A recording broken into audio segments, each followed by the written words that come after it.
Joe Rogan Podcast. Check it out. The Joe Rogan Experience. Train by day, Joe Rogan Podcast by night, all day. Hey, Tim Dillon. How are you? I'm much better now that the ladies are back from space. Thank you for having me. What were they up there, 10 minutes? Well, it was very profound. I don't know if Yeah. you've seen Katy Perry talk about it, but she's basically a guru now. Yeah. What were her findings? That's my question. Well, what she did brought she a learn? daisy, which Right. is super important. It shows you how quick the flight was. The dead daisy that's like snipped from its life source was still alive or still vibrant. Yeah, and it's Look at her. always yeah. Shout out Daisy. Wow. Look at her nails. So pretty. Now, so they go up there and they float for like 10 minutes, At least. and then they come down. Let's not minimize this. No, I know. Let's It's a big deal. Let's celebrate Yeah. female astronauts. And because they were united. Because a lot of men astronauts, Yeah. they have to go to school. Right. They have to learn how to be a pilot Sure. first. Then they have to join the Air Force That's or right. the Navy. And then Right. they get appointed by NASA. That's right. And then they go to space. You know? And there has been, that's the other thing, there has been female astronauts. Let's not minimize this. Let's not minimize this. Yeah, What like they I did is think there was a extraordinary. bitch stuck on a space station for a few months. That's terribly more impressive. Let's not minimize this. No, the problem with that story Yeah. is that she was rescued by a very awful person Okay. who wants to expose fraud and waste. Yes. Did Musk rescue her? Yes. Oh, interesting. Yeah. I didn't know. Where's that in the news? Oh, I didn't know Those that. fucking people were stuck. The Boeing jet, the Skyline, whatever the fuck Yeah. it is, the Boeing spaceship wasn't working. They couldn't Right. fix it. Interesting. I didn't even know that. Yeah, and by the way, Yeah. Elon could have rescued them during the Biden administration. They didn't want to because of his open support for Trump. So they left those Really? people up there. Yes. He's talked about it on my podcast. They Whoa. left those people up there. And they're just chilling. No, they're dying. Right. It's like slow radiation poisoning. It's like getting Whoa. 10 x-rays a day. And they're You're just slowly getting sapped of your life force out there in no gravity. Your bones are weakening. Did you see that lady's face when she came back? she didn't look great. Bro, her something had happened. Like her chin had grown. Like She her looked like- chin was extended, Yeah. and her hair had all turned gray. She looked like she was sick. She was sick. Yeah. You're dying up there, man. That's crazy. can't- I had Commander Chris Hatfield on, and he was at one point in time the longest person that had been in space from, wasn't he? It's like he was there for like 6 months. And he was saying it was unbelievable, like how difficult it was to recover once you get back to Earth. He couldn't walk. It was just like a total vertigo. Like his whole body was like so not used to gravity. All of his bones were weak. All of his Jeez. muscles were weak. But these bitches seem fine, these ladies. Well, for now, It let's was not quick. minimize. Let's not Right. minimize the sacrifice they've Yeah, made no, for a it's great huge. nation, It for was the a big world. deal. In fact, for Yeah. the world, they're To show profoundly people. different. They're profoundly different now. To show people. What's inspiring?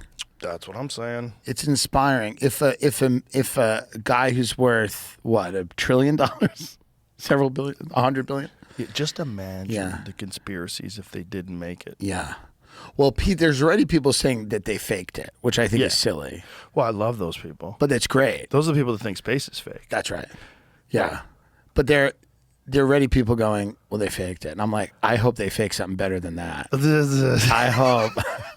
If they're faking stuff, and they probably are faking some stuff, Yeah. God, I hope they're faking stuff that's better than that. I think this is the confusion. I think the confusion is that they essentially got to the threshold of space. They did not get like way out there They're not in where outer space. re-entry is very traumatic. And it has like, if you see like those heat shields that they put all over those things, and if they break off on the re-entry, everybody dies. Right. That's because you're way out there, and the amount of heat that gets generated as you're re-entering the atmosphere. I think they're essentially like on the border of the atmosphere. Let's see, how high did they go up there? 62 miles. They go Yeah. above that line. It's called like the That's what I'm Kármán line saying. or something. So the space shuttle goes. They went a little higher than that 300 miles. Rocket Man documentary, that guy who shot himself up in a rocket. They went like a few feet higher than that guy. Yeah. R.I.P. that guy. I drove by his grave on the way to Vegas when L.A. burned down. Are they even like technically actually in space? I think that's where it floats. That's the line. I might go there. I might do that. Do I wouldn't it. go to space, but I might do the 80 miles. Do that. So 350 miles is the highest anyone has ever gone other than the Apollo I think it was astronauts. 62. 62 100 miles. kilometers. Okay, 62 miles ain't shit, dude. I drive that in an hour. You know what I'm saying? Yeah, and it's. By the way, I agree with you. It's not that far. That's not even here to San Antonio. 62 miles ain't shit. But it is kind of technically space. So they get up there and they look at the Earth. Yeah, that's why like everybody's calling bullshit on the outside of the capsule. Right. That it wasn't like completely on fire and Right. like, destroyed. It's because they didn't go that high. They didn't go that high. That's all it is. Right. But they did go to space, They technically. went to space and they lost gravity.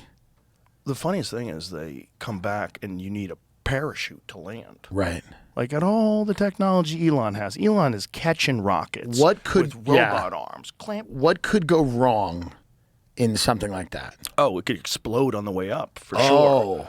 Yeah, the way up is not ensured that those things are definitely going to hold it together. So that's the biggest risk. Yeah, you have these cannons filled with rocket fuel that are burning at like twice the. What is the temperature of rocket fuel when it's hot? Is it like? It's like close to the surface of the sun or some crazy shit. Like what's the actual temperature? So everything has to be contained while you have insane amounts of fuel burning every second. And huge plumes of flame, enormous thrust Right. to escape Earth's atmosphere. Right. You're just hoping all those O-rings and all these all the shit that blew up with the Challenger. So it could have blown up. 100%. Yeah. I mean, Musk has openly said some of these are going to blow up when he's testing them. Right. Like when they would blow up, you're like, oh, Elon failed again. Like, no, we want it to fail because Yeah. we want to find out what is the threshold. Like, what? There's only I one way to wonder find if out. all of them were they? You think they were like prepared to die? No. Katy Perry was prepared to die. Yeah, That's why she in brought her the daisy. eyes something's off. She looked like a soldier. Something's off with her. No, it's good.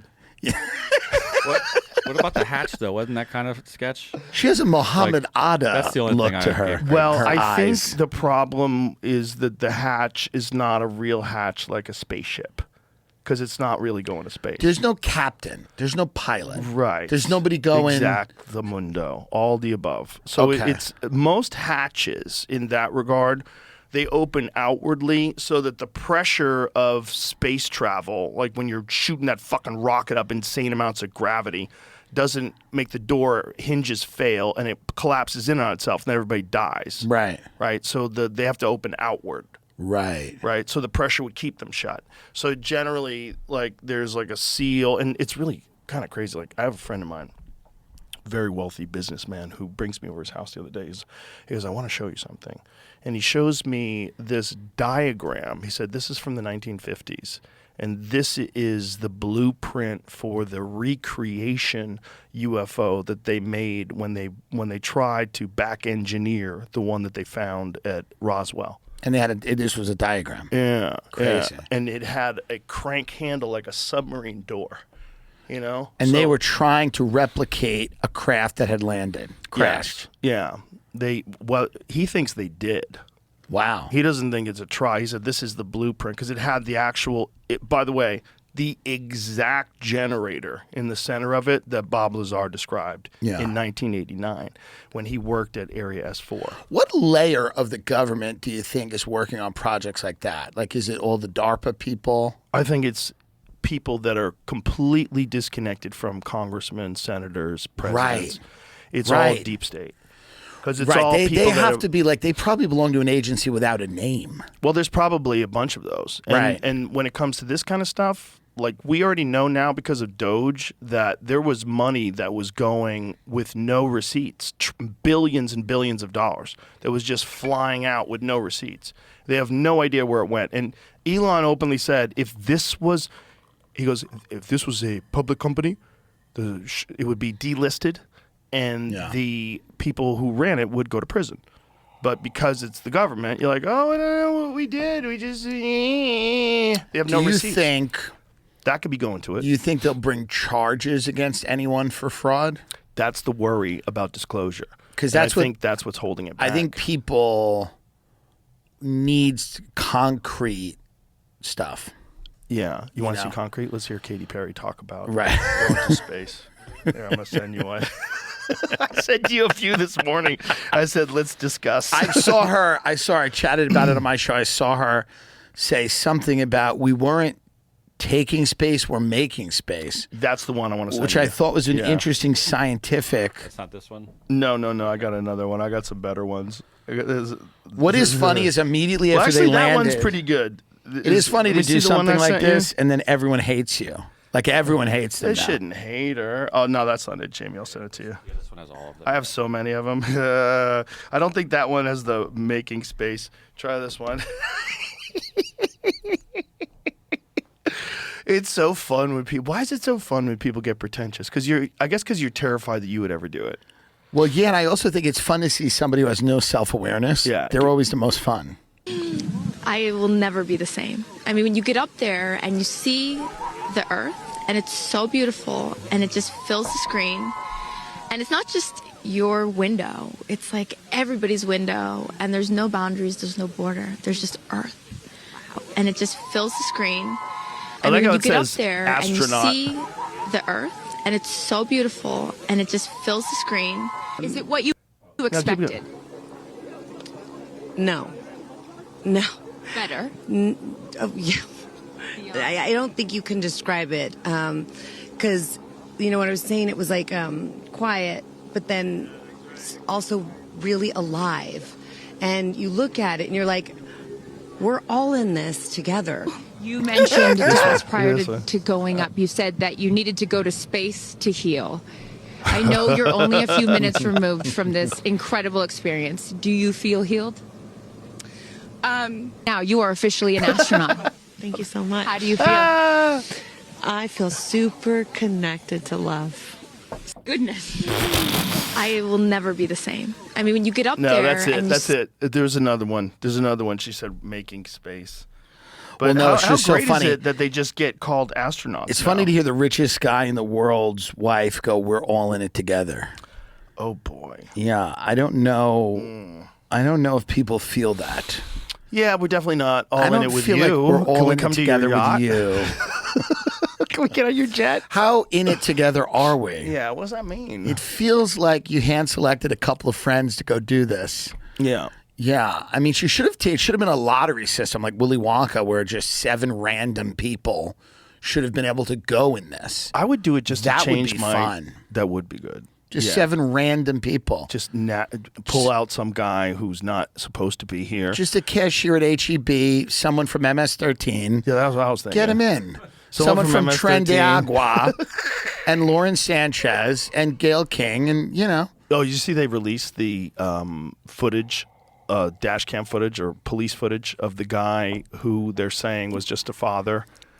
the Maryland father. Yeah, as he got pulled over with 8 undocumented people in his truck. They were all supposedly staying at his house. Yeah, I didn't see that, Yeah. but the wife had a restraining order against him, a protection order. I saw in that there was a 2021. restraining order. I saw that he was hanging out with 2 guys that were in MS-13. Yeah, they released the. Yeah, he's definitely sketchy.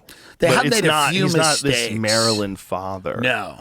The guy that scares me is the hairdresser. The gay hairstylist? Yeah, I wanna Or there's know a what's guy going with on a with that. tattoo, and his That's him. The the hairdresser has the a mom autism. and dad. Oh no. Oh no, there was a guy with an autism awareness tattoo, and they thought it was like an MS-13 tattoo, but it doesn't look like an MS-13 tattoo. It's a literal. The problem is everybody's a liar. You don't so know. the liberals are liars and the Republicans are liars. Everyone's lying. They're all lying. And if they did ship some Ironically, the hairdresser- only people I trust are MS-13 and because podcasters they'll tell you. and podcasters. Podcasters and MS-13. That's all I trust. I would love if you just had MS-13 on, just 3 guys with tattoos, because, by the way, there would be no outrage. That's what's hilarious. Right. If you had 3 MS-13 gang members, not one person would go, why did he have that Why did them he on? platform them? Nobody would. But if I have Ian Carroll on, If you have anyone else on, it'll be a horrible thing. But if it was 3 guys, MS-13 with head-to-toe tattoos, who admitted to killing multiple people, and you said, now tell me about what it's like to grow up in San Pedro Sula or whatever, and it would be okay. well, the that would reason be why okay. that's good is because I think it's important to learn about other cultures. Of well, And everybody 1,000%, and they does. should have their chance to talk. And what's not cool is talking about maybe Israel did something wrong. You should really not do that. I think it's criminal of you to even discuss I know. anything. Well, it's not right. Apparently, not I've right. been co-opted by what's called the woke right. The woke right. That's what I heard. There's a woke right now. Yes, and they're Fascinating. they're co-opting. I still haven't accepted the fact that I've left the left. I did a CNN interview for an hour because I'm promoting my special, and Oh then my God. Did you really? yeah, and they asked Who'd you me. talk to? This girl, Elle Reeves. Was she cool? She was cool. She does all the, when you see the Vice documentaries where she talks to the Nazis and the incels? Oh, Jesus, she does It was that chick, and Oh, they sent whoa. her in. Oh, that's a good move I for was them. like, this is hilarious. So I'm sitting there, and she sits down. She's like, are there any left-wing comedians? And I named 10 of them that are all in arenas. And she goes, oh, because their whole thing now is that podcasters are the most powerful people in the world. And she goes, do you think you're friends of the new establishment? I said, well, there's 22 intelligence agencies, an entire legacy media. There's lots of Ivy League schools. There's this, there's that. Do I think Theo Von's the new establishment? No. I don't think so. I think you ran a really unpopular candidate. I don't think Americans like child sex changes, and I don't think they want an open border. And I think if you'd, co-opted some of those issues, you might have won. They said to me at CNN, they're like, we're editing the interview. I said, put the hour out. I sat there for an hour, and we had a nice conversation. But, we talked for 1 hour, and I was like, put it out. I'm like, I understand if you can't put it out. And then she goes like this. She goes, I can't believe you'd show up. People have said that they can't come on here because Joe Rogan would get mad at them. I said, that's absolutely ridiculous. Why would I care? said, he doesn't care. He would never care. I said, Oh, that's so silly. it's the silliest thing ever. They think we're at war. I just said, put out the hour online. If you can only put out a few minutes on network, fine. But it's wrong to have someone come in and talk for an hour. Right. And then not use 3 minutes. And then use 5 minutes. Yeah. It's So fucked up. how much did they use? We don't know yet. They haven't put it out. And did they say we can't put the whole hour out? I texted this journalist, and she texted me. She goes, I'm pushing for like a long form release. I go, yeah, man, just put out the interview. Also, do you guys want ratings or no? Yeah, we had a conversation about all these things you guys talk about. Yeah, you guys have a website. Then what are we doing? Don't you have a YouTube page? Does Put the CNN it have a out. YouTube page? And Put the she's fucking like- whole hour out. I go, she goes, what do you think the Joe Rogan show, why is it so popular? I go, well, one of the reasons is he doesn't edit people.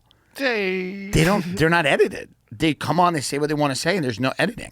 So what's weird about those institutions is they will sit you down for an hour and then I guess cherry pick what they think their audience wants to see. Well, they just want what they think is going to grab the most ratings and is not going to make them look stupid. So if you're mocking them openly, and Well, she didn't know when she said it there. She goes, comedy's right wing. She goes, name left of center comedians.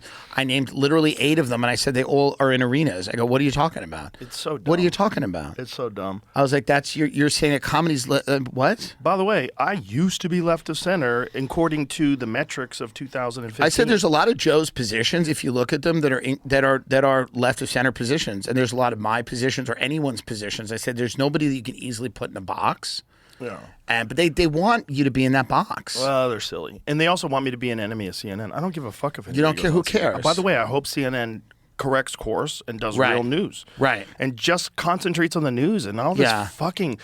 I don't want editorial comments from morons, right? So when you're force-feeding me Don Lemon's opinion on how the world should be, right, and how everyone Right. should be shamed if they don't get vaccinated. Like, right, you're force feeding me morons. Like, no matter, of course your ratings plummeted. Yeah. Of course, and you guys lied about so many fucking things and never corrected yourselves. Well, they're an arm of the Democratic National Committee. And they're an arm of that party. I mean, they're whether they are forced to be or whether they choose to be because they identify with being Democrat and they want to skew things completely towards the left. I don't know. I don't know what the answer to that is. All of the old Bush era neoconservative people who pushed the wars in Iraq and Afghanistan and the Patriot Act and Guantanamo Bay and all of this stuff all find homes usually on MSNBC or CNN advocating for war with Iran or an escalation in Ukraine. They always, so it's kind of an establishment, doesn't seem to, they don't really care about party. Right. And, They're doing better now, though. I mean, this when they have Scott Jennings on, he's great. Yeah. That's the kind of conversations you need. Completely ridiculous people who are out of their fucking minds versus Scott Jennings. Like, those are great. You need because to it's have like, some fun, yeah. It makes these ridiculous woke anchors look retarded. Yeah. And they should. There they are in the world. There are good principled arguments that against right-wing things. Yes. You just can't have people who are completely out of it make them. Exactly. Yeah. Exactly. Like, after the election, one of my favorite ones was it CNBC or CNN? I forget what it was. But this guy was talking about this whole right-wing podcast ecosystem that's incredibly well-funded and organized. And Right. what are you talking about? Like, Right. you could literally go to the roots of how it all started. You could see every one of us doing our first podcast with a fucking webcam. There's no funding. What are we talking about? What are we saying? And even the Funding. idea that we're all organized together, or that like I would want to prevent people from going on CNN. It's just silly. Could not care less. Because that's the way they operate. You always usually, like, a lot of times you end up accusing people of something you're doing. Right. So because you are familiar with that. So they're like, well, we have a top-down corporate oligarchy telling us what to do. Is that the way it works with you? I'm like, no, Joe Rogan doesn't email people at the beginning of the week and go, hey, guys, this is where you can't go. This is the most insane thing ever. But not only that, like, I want them to do well. I really don't care. They obviously don't want me to do well. Right. But I don't care. I Right. hope look, if they turned it around and CNN became great, I'd watch it all the time. It's it used to be great. It used to have parts unknown on it. The new thing they're doing, this is a very interesting thing that's happening. If somebody says something that they don't like and they can't immediately dismiss it, they go, but the fans of that thing are bad people. Right. This is an interesting attack point. They go, but somebody with a massive audience, if they find a sliver of that audience to be objectionable in any way, they then go, well, the fans of that type of questioning are anti-Semitic or racist or something. Well, and they don't deal with the actual facts or the actual line of argumentation. Yeah, it's just a sneaky debate tactic. Right. When you're dealing with, I have 19 million YouTube subscribers. How can you nail that down to the fans? Right. You don't know. You're just talking out of your ass. This is a non-argument. It's a stupid point. And by the way, when you're talking about actual comments, we've already established that, I don't know what the number is, but there's a huge number of people that are commenting that aren't even people. They're bots. Right. They're state-sponsored bots. Yeah. They could be from Ukraine. They could be from America. They could be from Russia. They could be from Israel. And I want more of them. Yeah. So if they're a state-sponsored bots that can jack my ratings up. They can. If they want to come over to me. Do you have anything nice to say about Israel? Any Ukraine. I'm waiting for the money. I texted Barry Weiss and go, here's the way this game works. I get a little bit of money first. Not I go on and defend whatever the hell you people want to do. I'm not going to get my beak wet? If you and I go to Israel, will you slap on the yarmulke? Absolutely. Absolutely. Will you kiss the wall? Will you kiss the wall? Absolutely. Absolutely. Really? Oh, yeah, sure. I mean, and my film is greenlit when? Do you have to kiss the wall? Is And that the word? no, I don't know anything. The wall is is that the Wailing Wall? I don't know, but Mike Huckabee's over there like a good Christian. Oh, well, he loves it it's over Easter there. Sunday. He That's where loves he's it over supposed to there. be. Because the fundamentalist Christians go hard with the Israel thing. They're like, 'cause let's they think go. Jesus is coming back to that spot. Yeah, what's very interesting is if Israel said to a fundamentalist Christian, if Netanyahu called Mike Huckabee and said, we're going to have to nuke Iran, he'd go, let's do it. That's what Jesus wants. Let's do it. That's what Jesus would want, a nuclear war. So that's where we've gotten. We've gotten to Jesus the point wants us to use the nukes. where we have fundamentalist Christians and fundamentalist Israelis and fundamentalist Muslims on the other side, and everybody's playing this weird game. And Yeah, there he is. Boy, he looks old. Jesus. this is just hilarious. If this is the freeze frame from the episode that These we guys released, is us watching this. They stop dyeing their hair at some point in time and just say, oh, fuck it. You know, like Stallone did. The best hat they have is the Schreimel. They wear it in Brooklyn. It's that big furry Russian hat. Oh, I love that hat. hat. Looks sick. That is a sick hat. It looks like something out of Game of Thrones. Yeah, that's a hat. Like, I don't give a fuck what you think. I'm Doesn't a member of matter. the tribe, bitch. I got strings hanging from my belt. And I'm rocking I got a hat. a bear dick hat. Yeah, I mean, that's a pretty sick hat. Yeah, I like that hat. I think people can't get past the fact that, like, I mean, it's just look at that sick. hat. That has the shit. What's that made out of? Why, let's answer the question. Why do Orthodox Jewish men... Where's Ari when you need him? That's a great point. Ari never had to wear one of those hats, though. No, but he looked good. Yeah, I got a ton of hats from different UFC fighters. Yeah. From like Dagestan and from Kazakhstan. I got a cool Kazakhstan hat from Shavkat Ramanov. It's a sick hat. That is pretty dope. It's an objectively Why do they sick wear it, hat. Jamie? There was an article that just said it before that. The fur one. If you go back up in upper left corner. Yeah. Jew in the City is the name of the website. God, I hope a Jewish person's running that website. Otherwise, they're going to get assassinated. The fur hat is known by the Yiddish name. How do you say that? Shtreimel? Shtreimel. Yeah. The Shtreimel was adopted by Eastern European Jewish communities in the 18th century and coincided with the rise of Hasidic Judaism. Technically, a Shtreimel is one particular style of hat. There are others. One that might be familiar on site is the Spodek. Oh, you fucking pop-up ad, cocksucker. Enter your email, which is taller and more cylindrical than a Shtreimel. A Spodek is the style generally favored by a Hasidic sects of Polish descent.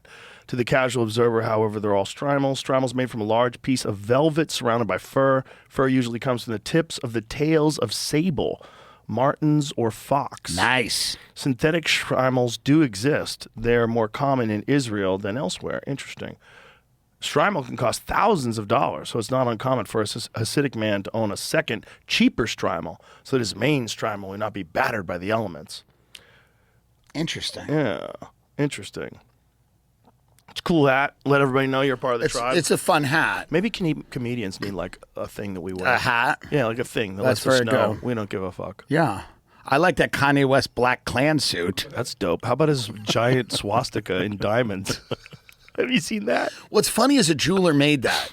Oh yeah, And a Jewish jeweler. Yeah. An Israeli Jewish They guy probably give him made a that. significant markup. Yeah. Yeah, of course. I've I got to would. give you a swastika tax. I would. It's only fair. Yeah, you need a tax. I think it's only fair. If you want a Jewish man to make a swastika, you got to People got to separate, and I think this is not, I think people got to separate like governments from people, intelligence agencies from people. I think that's the whole thing. I think people are losing the ability to do that in this case, right? Because people, when you criticize Israel, or you criticize something that may or may not have been done by a government or an intelligence agency, you're not criticizing people. Right. You're criticizing a group of people making decisions. I don't think America always does things that are in the best interest of the American people. Right. Well, this is the problem with when everybody sort of picks sides during the COVID thing, whether or not we should trust the vaccine companies.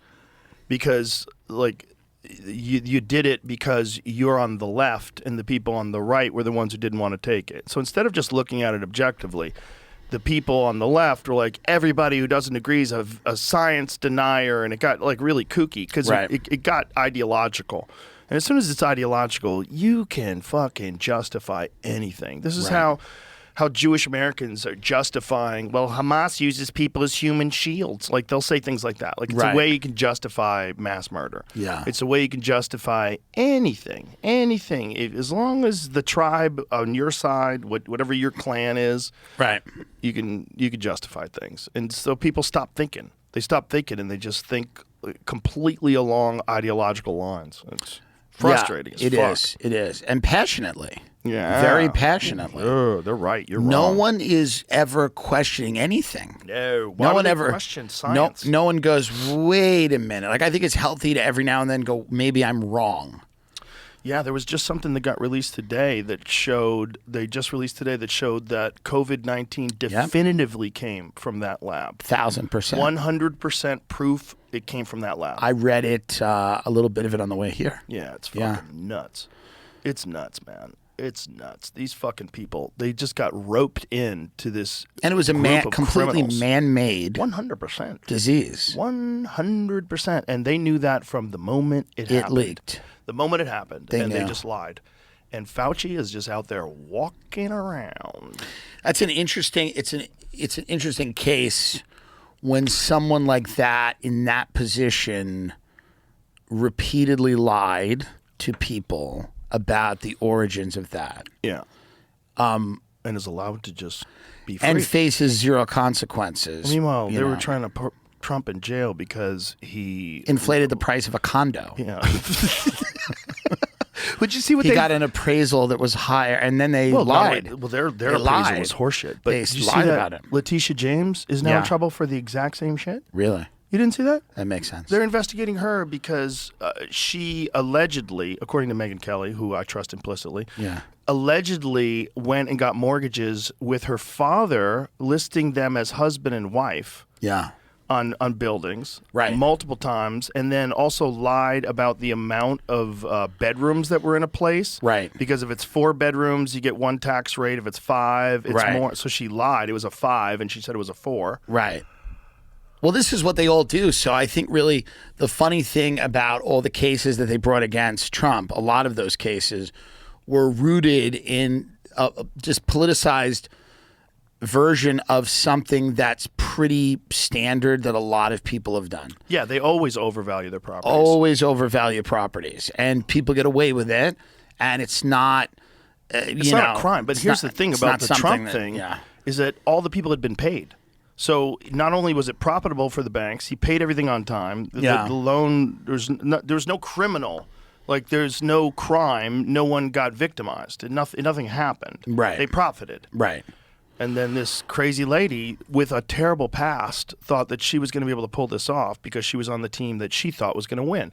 Like, you talk about putting all your eggs in one basket. Like, they got a bunch of morons to sign in on these things. It feels like we're in some kind of Cold War between two factions in American politics that are using courts and lawyers to go at each other. Yeah. It's not hot war. People aren't fighting in the streets, but it does seem to be these parties seem to no longer view each other as different sides of the same coin. There seems to be, especially when it comes to Trump, it seems to be like they cannot, see him as anything other than an existential threat that has to be vanquished at any cost. Right. And the problem with that is when you deny good things and only highlight bad things that everybody knows it. Well, now you're playing a game, and your game is I never tell the truth. I tell you parts of the truth that I like. Yeah. And you got to win that game. Yeah. If you're playing that game, you got to win. Yeah. If you do all these things, they have to work.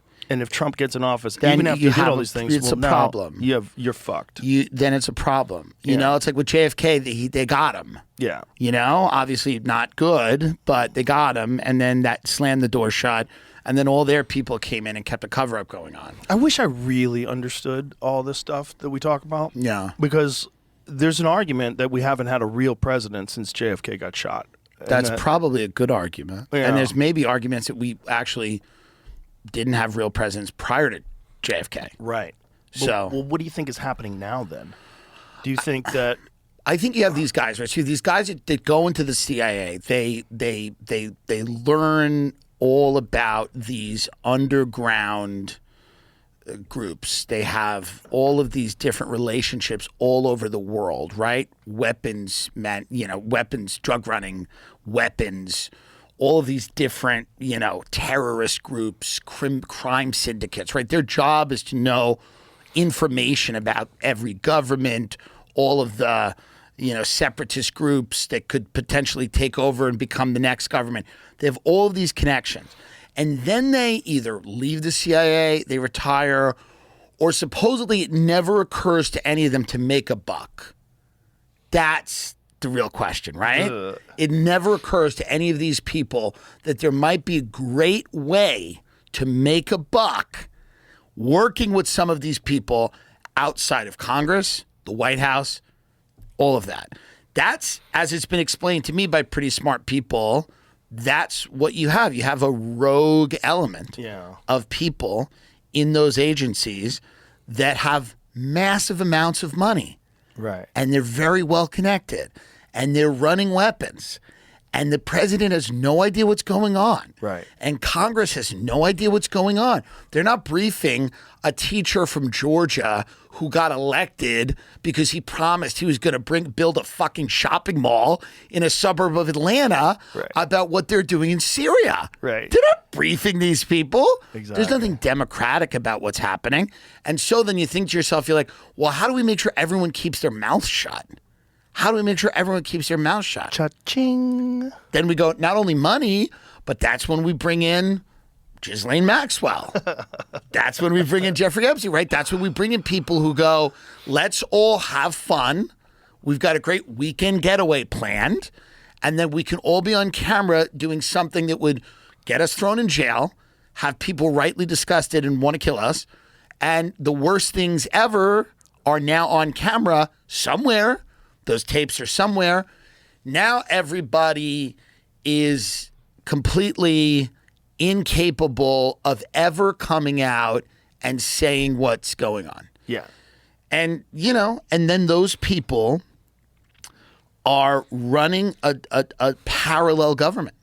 It's a parallel command structure. And that's a huge problem. And it was essentially completely in control for 4 years. Probably for more than 4. But for the last 4, for sure. 1,000%. That's the best example we've ever had of that. 1,000%. That guy's never really running things. 1,000%. There's no way they let him. And it's probably still in control to a certain degree now, because it's very hard to, when you have something like that happening, it is very difficult to completely shut it down. Well, it's very hard. Well, here's a perfect example that we know it's definitely running things, because Trump is still trying to figure out why he got shot. He was like, I want more information. Yeah. Like there's no information There's not coming going to to be. him There's about. not going to be information. Yeah, There's not going to be information. That's a crazy story. That Well, also story, there's- you should try to connect. Like if it's not America that did it, if it's not us, it's not intelligence agencies that did it, then it means a foreign government that hijacked this kid's brain and got him to climb on top of that roof. Like somebody tried to get someone to assassinate a guy who's running for president, and no one seems to be interested in finding who that person or that group who influenced this kid is. So many of these ex-intelligence chiefs pop up all over the world. They pop up in Dubai. They pop up on MSNBC. like to travel. They love traveling. They're having meetings with people. They're all over the place. They love people. And they love people. They love cultures. They love meeting different cultures. Yeah, the food's great. And supposedly I heard from someone who's, again, smart and I consider trustworthy, that there's actually large sectors of the global economy that are moved more in this direction than you'd think. Like there are tentacles into very large investment banks and private equity companies that a lot of these guys have. Let's put it that way. Obviously, it's not a shocking thing. Why would the government let a private equity company operate with impunity? Right. So you especially if they're controlling regulations and they're like, let's work together. Right. There doesn't seem to be a good answer to any of this. That becomes the real issue. You ever get invited to these like fucking Illuminati conferences or any of these crazy things? No, they wanted me to do stand-up at one conference, and it wasn't like an Illuminati kind. I think it was like I don't know. It was like some type of like low-grade Illuminati. Yeah, that's like how kind they of start faux you. Illuminati. It's like the minor leagues. Yeah. And then eventually you go to some Yeah. weird ranch in the mountains of Wyoming. Well, that sounds nice. Maybe. It actually does sound nice. Maybe. No, I think that like it does seem weird that a lot of once you get to a certain level, people take an interest in you that never were interested. Mm-hmm. You know? Oh, For yeah. sure. For sure. Yeah. People are interested. Welcome to my world. Yeah. It is strange that people seem to care about you or what you're saying, or people going, I think your read on that is wrong. And you're like, why do you care what it is? I'm a fucking guy with talking into a microphone once or twice a week. Yeah, but they don't like that. They don't like Yeah. people having influence that haven't been sanctioned. They don't like that. Yeah, they want all influence to be top down, all Yeah. influence to be a part of a giant corporation. Yeah. That's what they want. They don't want influence to be just regular people. Regular people are fringe. They're far this or far that. They're problematic. They spew misinformation and There's no one who spews more misinformation than CNN. They Over the spew a years, lot. how many times you guys, just what you guys did over Yeah. COVID, if you were a podcaster, you'd be shut down. Right. Like if the podcasters were the one telling everybody to get vaxxed, you get it, you won't spread it, you want this, you want that. There's no side effects. If podcasters are saying that, but the establishment news was saying, hold on, this is an experimental vaccine. We should not be asking women who are pregnant to take this. We should be not asking kids who are in no danger to take this. We do not know the long-term consequences.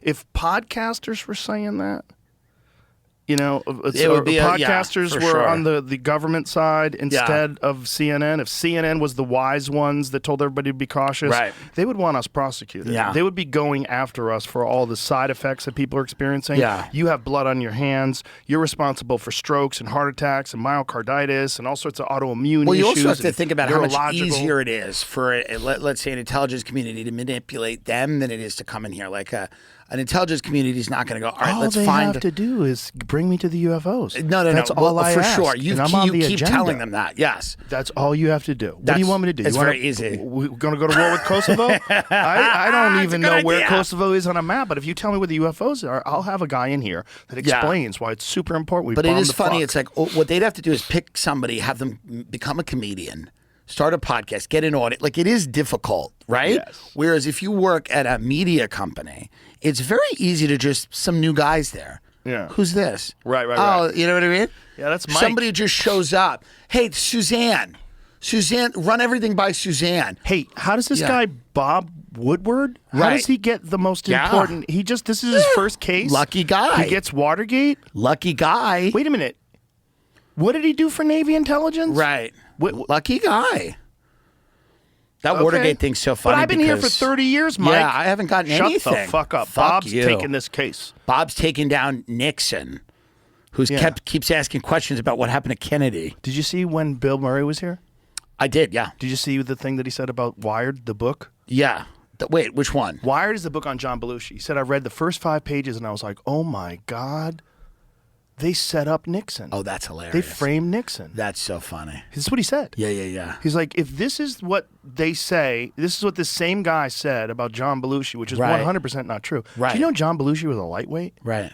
He would drink a couple of beers and he'd be fucked up. Right. Like, he didn't have tolerance. He wasn't this maniacal coke No. sniffing. It was all lies. They don't care at all about getting any accurate information. That time that he died Yeah. was probably the first time he ever did a speedball, according to Bill Wow. Murray. Wow. Yeah. And Bill Murray was one of his best friends. Bill Murray knew. Bill Murray's like, I've known this guy most of my life. Right. And then he goes, they framed Nixon. Right. It's And, very- then I told him the whole story that Tucker course. Carlson had told me. Yeah. Which I was like, what?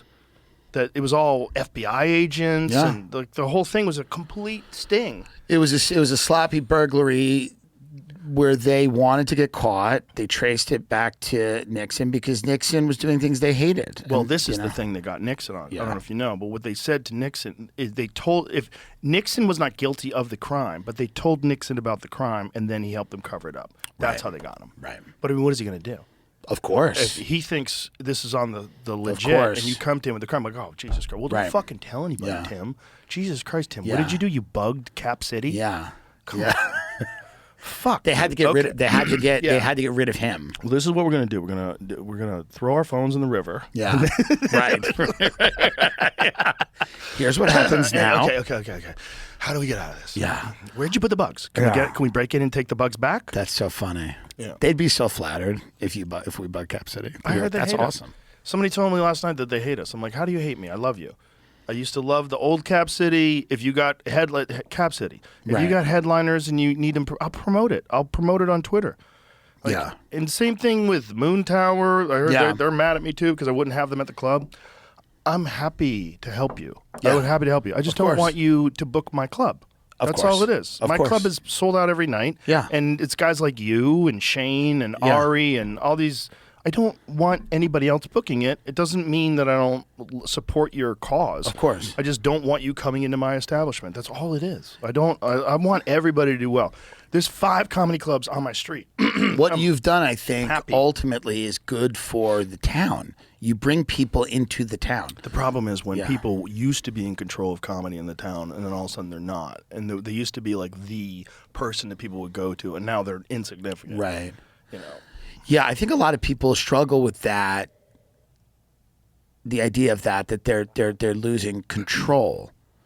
I think that seems to be the angriest I've seen people online since the election that have railed against podcasts and they've railed against. They seem to be angry that they no longer have a monopoly on what Exactly. people can hear. Exactly. And they still continue to lie and misrepresent people that do podcasts or Right. people that are have a different opinion say. And that's where it gets really stupid. You know, like they keep saying that, you know, when I had that Daryl Cooper guy on, that I'm bringing on a Nazi apologist and a Holocaust denier. Like that is, neither of those things are true. Yeah. It's not true.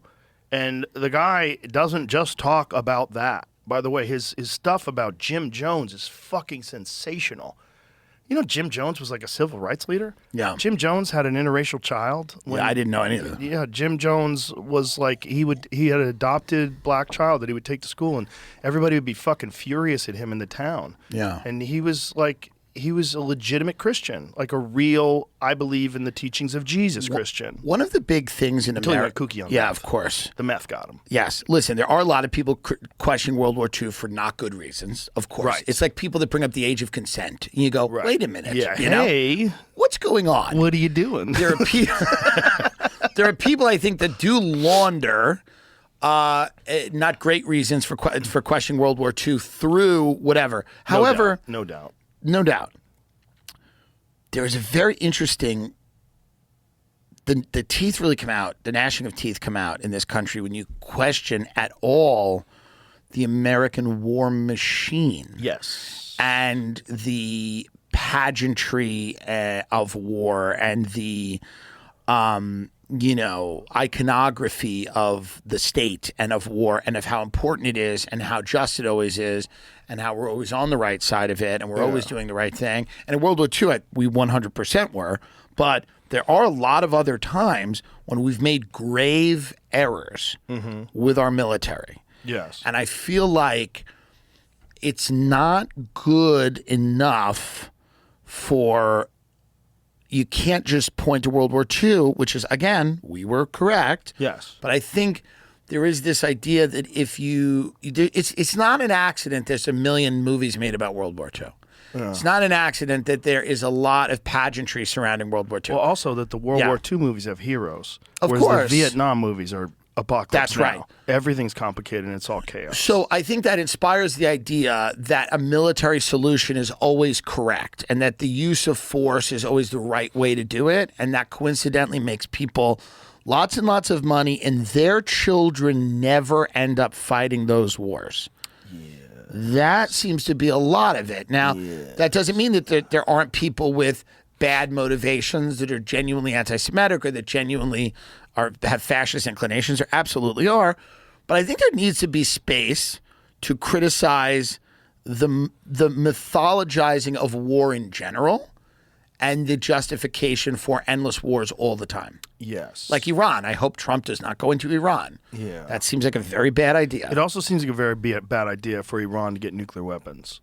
That seems bad too. Yes, but I think there's ways to prevent that without a regime change war. Right. This is what we have to do. This is what Tulsi Gabbard, I think, was very attractive about a lot of what she said during her confirmation hearing. She goes, I understand that there are terrorists out there that are dangerous, but we got to find a way to deal with them without committing troops to stand there in an Islamic country. We've done this. Yeah. We saw this movie. Yeah. It doesn't work out. Yeah. You know, and I think we have to stop thinking that it's going to be better this time. If we decapitate the head of a foreign government and we have American soldiers in an Islamic country trying to set up a provisional government, the nightmare of that during Iraq, Paul Bremer, this weird British-looking guy that they sent to stand on that rubble with his boots and, you know, the mission accomplished on the aircraft carrier. Like, it brings back, like, you know, to me, it's like I get flashbacks from it. Do you remember the guy who was the Iraqi public relations guy who was saying that they're winning the war? Was it Ahmed Chalabi? Well, no, that was the guy that fed us all the bullshit to get us in. No. Yeah. It was the guy that people openly mocked. I believe he had glasses, and he was the guy that was always saying that Iraq is kicking ass. Oh, interesting. No. Yeah, Baghdad something or another they called him. And he was saying that we were doing good? No. that we were getting... He was saying that Iraq is kicking our ass. Yeah. Well, do you remember that? Hilarious. No, I don't remember that. Baghdad something or another they called him. By the way, does anyone know what's going on in Iraq right now? Mostly flea markets. If there was a gun to my head, I could not tell you what the state of Iraq was. I know the Taliban are in Afghanistan. What's going on in Iraq? Listen. You hear that? Ready? That's a gay guy that threw off a roof. Right. So that's why we spent. That's a 20-year, commitment. Or was a very long time. Right. So that's like, I feel like that's the thing, that when you ever try to have a nuanced understanding of what we can and can't do, I don't think it's a great idea that Iran gets nuclear weapons. It seems like there are ways to prevent that. We gotta make ISIS in charge. Full-scale invasion. But don't we need these? Like, I think, like, I always look at these groups like the Houthis and stuff. We need these people. 100%. We need them. And the Houthis are a fun one because they're like on the ocean and they're like pirates. This is new. They figured out that like land-based stuff's not as interesting. They're disrupting trade. You know how much of our trade goes through? It's 3%. Hey, 3% trade. Don't minimize that. Just like I don't want you minimizing the these female women astronauts. but we need these Houthis. It feels like we need these groups. We had ISIS. We had then ISIL. Now, we had the people in Syria. I forget their names, something. But we need these little groups. And this is what we do. We just choose, because all of these groups are not even, they're just people hanging out, and then we give them weapons and get them going. They're just guys in a bar. A lot of these groups are guys in a bar Some of them in don't Syria. even have a bar. They have a hole in the ground. They're sitting a hole in the ground, and we show up and we start arming them and giving them stuff, and it's like that Bill Hicks joke where it's like, pick up the gun, for him special. It's like, are the Houthis an existential threat to the United States? That feels crazy. The craziest thing was just feels insane. Trump showing the video of them getting bombed. Oh, yeah. It's so wild. We could kill all. This is the problem. We could get rid of all of these threats in 5 minutes. Yeah, but we don't don't seem to want to. It's not good for business. Yeah, no, we got to keep. It's like you can't come to a market every week. You'll burn it out. No, the Houthis are good. If you're doing stand-up, you got to go once a year. You got to go once a year, once every 18 months. And I like the Houthis because they feel it's like a new, but they're not sticking. It's not, no one's believing it. So now they're back to Hezbollah. Oh. Hezbollah wears the fatigues. Ooh. If you get up Hezbollah, they're scary looking. The Houthis are not that scary. The Houthis look like a bunch of dudes in like a bazaar, like you said, like in a flea market. Right. That they're on a boat, they're holding up guns, no one cares. Hezbollah looks genuinely like, okay, let's not fuck with these people. It's like Shane's bit about the Iraqis or the Afghanis. Yeah. They would go through the workouts. And like would think they're like an elite army. Oh, God, they couldn't do jumping jacks. No, they can't do anything. But that's the whole thing. It's like, it's this weird global chessboard of like, as someone said to me once, that there's like a dial, you turn it up, you're like, more war, less war. Yeah. More war, less war.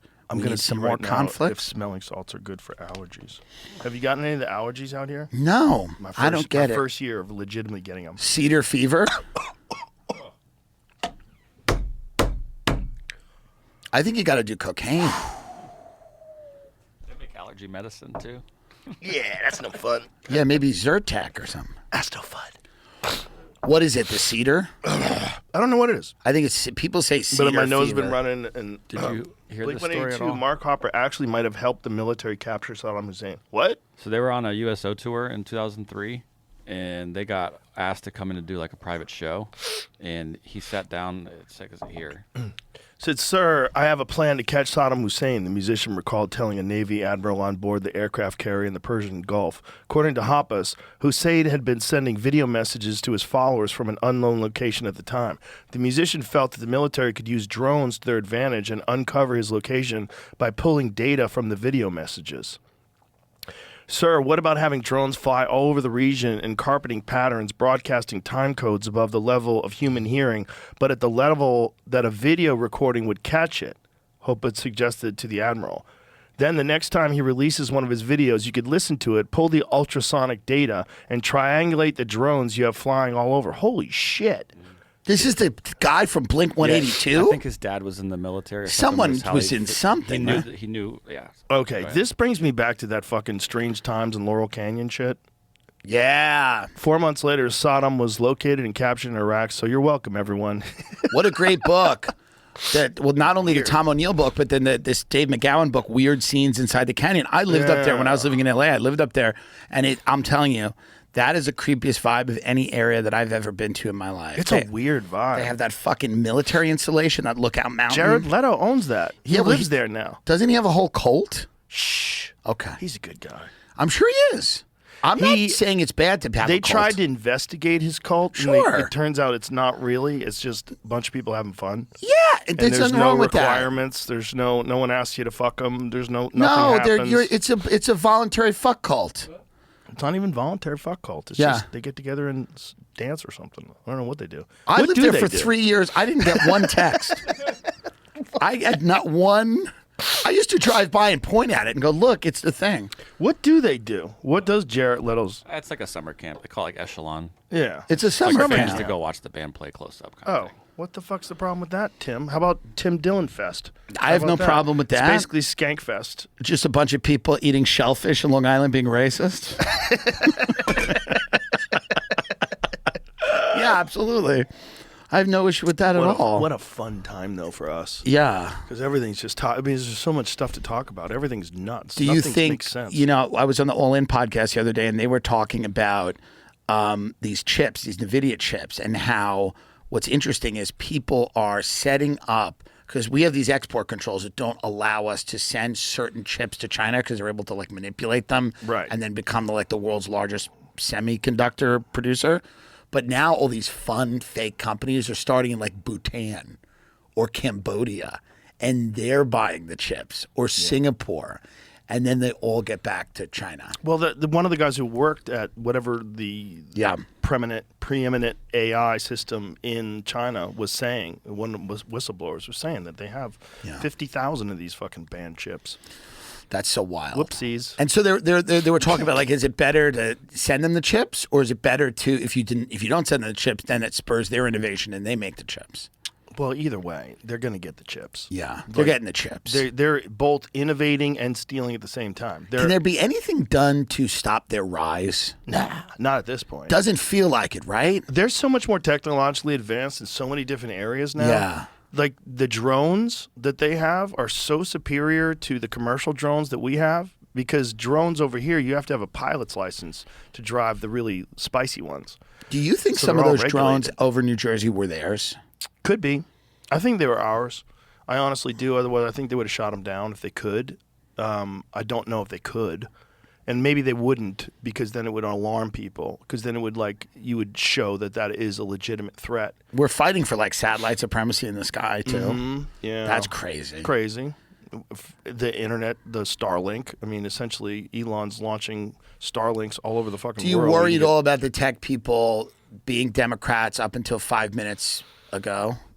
Yeah, And you then, should, but you know? I think a lot of those people have shifted sides. And they've shifted sides because they understand that, well, I had Mark Andreessen in here. And Mark Yeah. Andreessen was explaining, he said the most terrifying meetings we ever had was when we were part of an AI startup and the government came in and said, we're not going to let you do this. Right. Not only are we not going to let you do this, we're not going to let anybody do this. We're going to have a small amount of these things. We're going to completely control them. Yeah. He was like, what the fuck? Like, you guys are like openly saying this, Yeah. that you're going to inhibit innovation at the highest level of technology, some Right. shit that you probably don't even understand, but you want to have absolute control over I think it. the worry is that people don't trust the government, nor should they. But I don't know if they trust these tech guys either. You shouldn't. Yeah. You shouldn't. Look I what's don't- going on yeah. with OpenAI. That's the whole You thing. know? I think that people are wary of the tech people because these were the same people that were censoring and kicking people off the internet Yes. when the people in the White House were blue. Right. And now that the people in the White House are red, it's swung back the other way. Exactly. So I think people are a little wary of that. Yeah, They don't know well- where that goes. It's just power. It's Yeah. just, I mean, like Bernie Sanders is right in Right. that you should be scared of oligarchs and oligarchs shouldn't be running our government.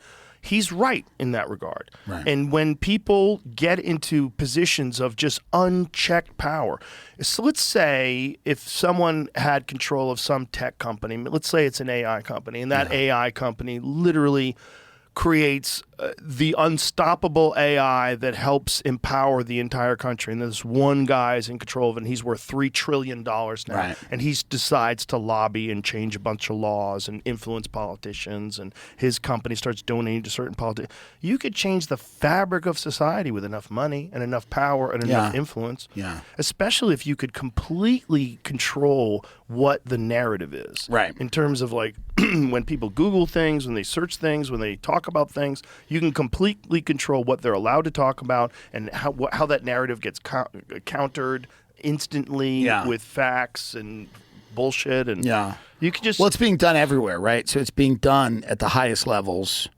And I think people are uncomfortable with just losing, even though a lot of them realize that we didn't have a ton of control, they feel like, I think when you head into the world of tech where people just don't even know where this goes, where does it go? Does it go to transhumanism? Does it go to like AI replacing everybody? And then at what point, what do you do with those people that AI replaced? Do you give them all cryptocurrency that's linked to their biological whatever? I've heard all these ideas, right? Like, how do you deal with driverless cars where if the entire road is automated? How do you deal with that? I think that fills people with an anxiety where they go, what is the plan? And then a lot of these tech guys are like, well, we got to get off the planet. And I think people start going like, wait a minute, like that's Weinstein, Eric Weinstein. Well, that's a lot of people. There's a lot of people. I'm like, I'm staying. I don't know what you're saying. There's a lot of people. There's no air on Mars. Like, let's not go there. Yeah, well, for sure, for sure. Do you think Trump and Musk will have a falling out eventually? I don't know. It's a good question. The media keeps trying to push that they are. It feels like they're just big personalities, and that there's an inevitability when you have two guys that are incredibly, perhaps alpha. But Elon is very smart, and you see he's always very deferential. And he's always very respectful. Mr. President, it's always that. Well, of course. Call him sir. That's how I treat him. I always call him sir. It's Donald Trump. Yeah, I get it. You're fired. I get it. But he's also the president of the United States. I call him sir. But I call everybody sir. Yeah. I call everybody sir. Yeah. It's like the byproduct of me living in Texas now. Right. Too. Sure. Yeah, but I don't know if they're going to... You don't get pulled over anymore here. And if I do, it's not that big of a deal. If you get pulled over here, a cop gives you money. They go, Mr. Rogan, here's a check. I mean, there's no way. There's no law that you cannot break here. I'm guaranteeing you. I don't think that's correct. I think you could do a lot. I think they would cover up a murder. That's sweet. If you murdered 3 people, I think the Austin PD would go, whatever, man. He's doing a lot. They'd bring that mayor, that guy, and he'd go, what? They go, yeah, the suspect's Joe Rogan. He was standing over the bodies. They'd go, are you out of your fucking mind? Drive him home right now. Drive that man home. If I was in waist deep in Rainy Street, drowning a party goer, they don't care. Bro, they still don't want to admit that there's a serial killer. You're the tourism board. There's something's up. There's a serial killer. Something's going on. I believe there's a serial killer. And what are they doing? They're luring people to that bridge and then... Yeah, it's not hard. People like to go to the bridge. You just got to look out for the so bushes. Weird. I guess it's such a high to kill someone. It's to me, I'm like, what do you get out of it? But I guess the people that are doing it like it. They're broken. There's broken people. And some broken people do meth, and some broken people drown guys who like to party. Do you ever talk to, like, I'm sure you have, this is a stupid question, but like the high-level law enforcement guys that have just met these monsters and stuff? Oh, yeah. And do they believe that it's like, is there any part of them that believes someone's just born? Yes. Interesting. Yeah. Yeah. And it's generally you have psychotic parents. And so whether it's nature or nurture is hard to separate because you're probably abused.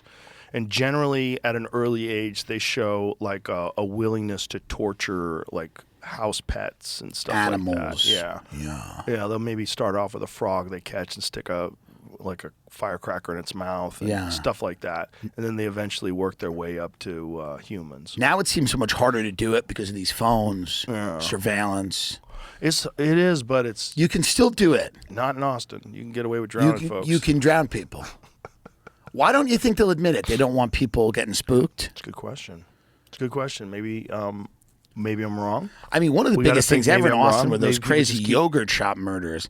HBO just came out with a documentary about them. When was that? It was many years ago, this crazy yogurt shop murder thing. HBO just did a doc, happened in Austin. It was like a famous case, and it's completely unsolved, except they put some people in jail for it, but then later let one of them out. Like, it was just one of those things where nobody was sure about what happened. So they were murdering people that went to the yogurt place? It was 1991, and it just South by Southwest, they just did a huge... Oh, it was one homicide. A quadruple homicide which took place at I Can't Believe It's Yogurt Shop in Austin. That could have been me in 1991. Wow. It's 34 years ago. 34 years ago. It's an underbelly. 14 girls were murdered in Austin. Wow. 14, yeah. Wow. And they it's don't puzzled. know who did it? They don't know. It's an unsolved murder. I'd check the boyfriends. And there's many different theories about it. Wow. That's crazy. 4 men were arrested and charged with capital murder in 99, but 2 of their cases were overturned. The other 2 never went to trial. Wow. Interesting. So there are these things that happen. Oh, yeah. Well, that's what they say, that if you just randomly shoot someone and kill them, like if you're a real, like, rando... Like, did you ever see that movie, Henry, Portrait of a Serial Killer? No. It was about a guy named Henry Lee Lucas. Oh, wow. Yeah, and Henry Lee Lucas was they attributed like 62 murders to him. The problem is, I think one of the things cops do is they go, did you kill this guy? Yeah, I killed him too. Where'd you bury him? Where was he buried? Oh, that's where I buried him. Oh, right. That kind of thing. Now you got a case solved. That was the accusation about Henry, because he was definitely a murderer and a grifter and a drifter, and he was traveling around the country stealing things. But then they made a movie about him, and in the movie he's way more sinister and calculated, but he would just randomly kill people. So they all take credit for things they didn't do. Exactly. To just beef up the body count. Exactly. Because that's what they want. Yeah. They want attention. They're already in jail. That's so wild. Yeah. Yeah. That's when you have shitty DAs and shitty prosecutors and shitty cops, they'll do stuff like that. Do you think that there are people that are, national parks seem to be like a hotbed of people disappearing. And do you think Appalachian Trail people? Yeah. Yeah. Do you think that's people getting you, or is that a lot of it like I got lost, I got eaten? You get lost. Yeah. You get eaten. There's a guy who has this whole series, 911 missing or 411 missing people in national parks. Listen, man, you're just meat out there, and you get eaten. And by the way, you don't find dead anything out there. You don't find dead mountain lions. Guess what? They die all the time. I've never seen a dead mountain lion when I was hunting. Because they get eaten. They get eaten. Right. Everything gets eaten. You get, not only do you get eaten, your bones get eaten. Everything gets eaten. So it's not uncommon to disappear and there's no trace. No trace. Yeah. Yeah, super common. So if you're in a high traffic area, like I've found elk bones where a hunter killed the elk and then, took all the meat off the bones and then left the bones there. That's what you do when you pack out meat. Yeah. And I've found those animals. Wow. I actually even found one animal that I shot a long time ago. I shot like 4 years ago. And you found it? Yeah, we were in the same location. It was the same bones. There wasn't all the bones there left. Right. Some of them have been dragged away. Some of them have probably been eaten by rodents. They eat the bones slowly but surely. And if you're a human, you're made out of nothing. You're so easy to eat. Right. Like our bones are less dense. Our meat is soft and chewy. Yeah. Like we get devoured. A bear would eat your whole body. There would be almost nothing left, and rodents would eat what's left. Yeah. You got to be careful in those places. You can't be careful. Yeah. Like if you don't have a GPS navigation system that has a lot of batteries, if you don't have a compass and know how to use it, if you don't have a map, it's so easy to get lost in the woods. Right. It's so easy. Yeah. They're all around you, and you can go in one direction and circle around. You don't even realize you're circling. Right. And then 3 days later, you're back to where you started. You're like, fucking no. Yeah, You've been it's eating terrible. tree bark for 3 days, and you're insane. thinking, any step, I'm going to see the highway. What a horrible thing. People die like that all the time. All the time. Just go to a hotel. It's very difficult to Just navigate go to a yourself. resort. If you don't know the woods, you're not used to being in the woods, and you're not used to having landmarks that you follow and know how to use a compass, know how to use a GPS. Some people are good at it, and even they get eaten. Yeah, they get eaten too. Well, you break your ankle. Right. How about you break your ankle out there, and you can't hike out. It's not possible. Right. What do you do? Yeah. You fucking die. That's what you do. Got to be very careful. And then you hear something at night. You're sleeping under a tree, and you hear something at night. Right. You got a bear sniffing you. It's and crazy. You can't run away, and you don't have a weapon. And you can't do anything. And it just eats you alive. And those woods are so dense in the Pacific Northwest and stuff like that. I mean, and everywhere, but especially the Pacific Northwest. Especially there, it's like crazy. Yeah, you don't find nothing out there. But that's why the Bigfoot rumor persists up there, is because the woods are like a box of Q-tips.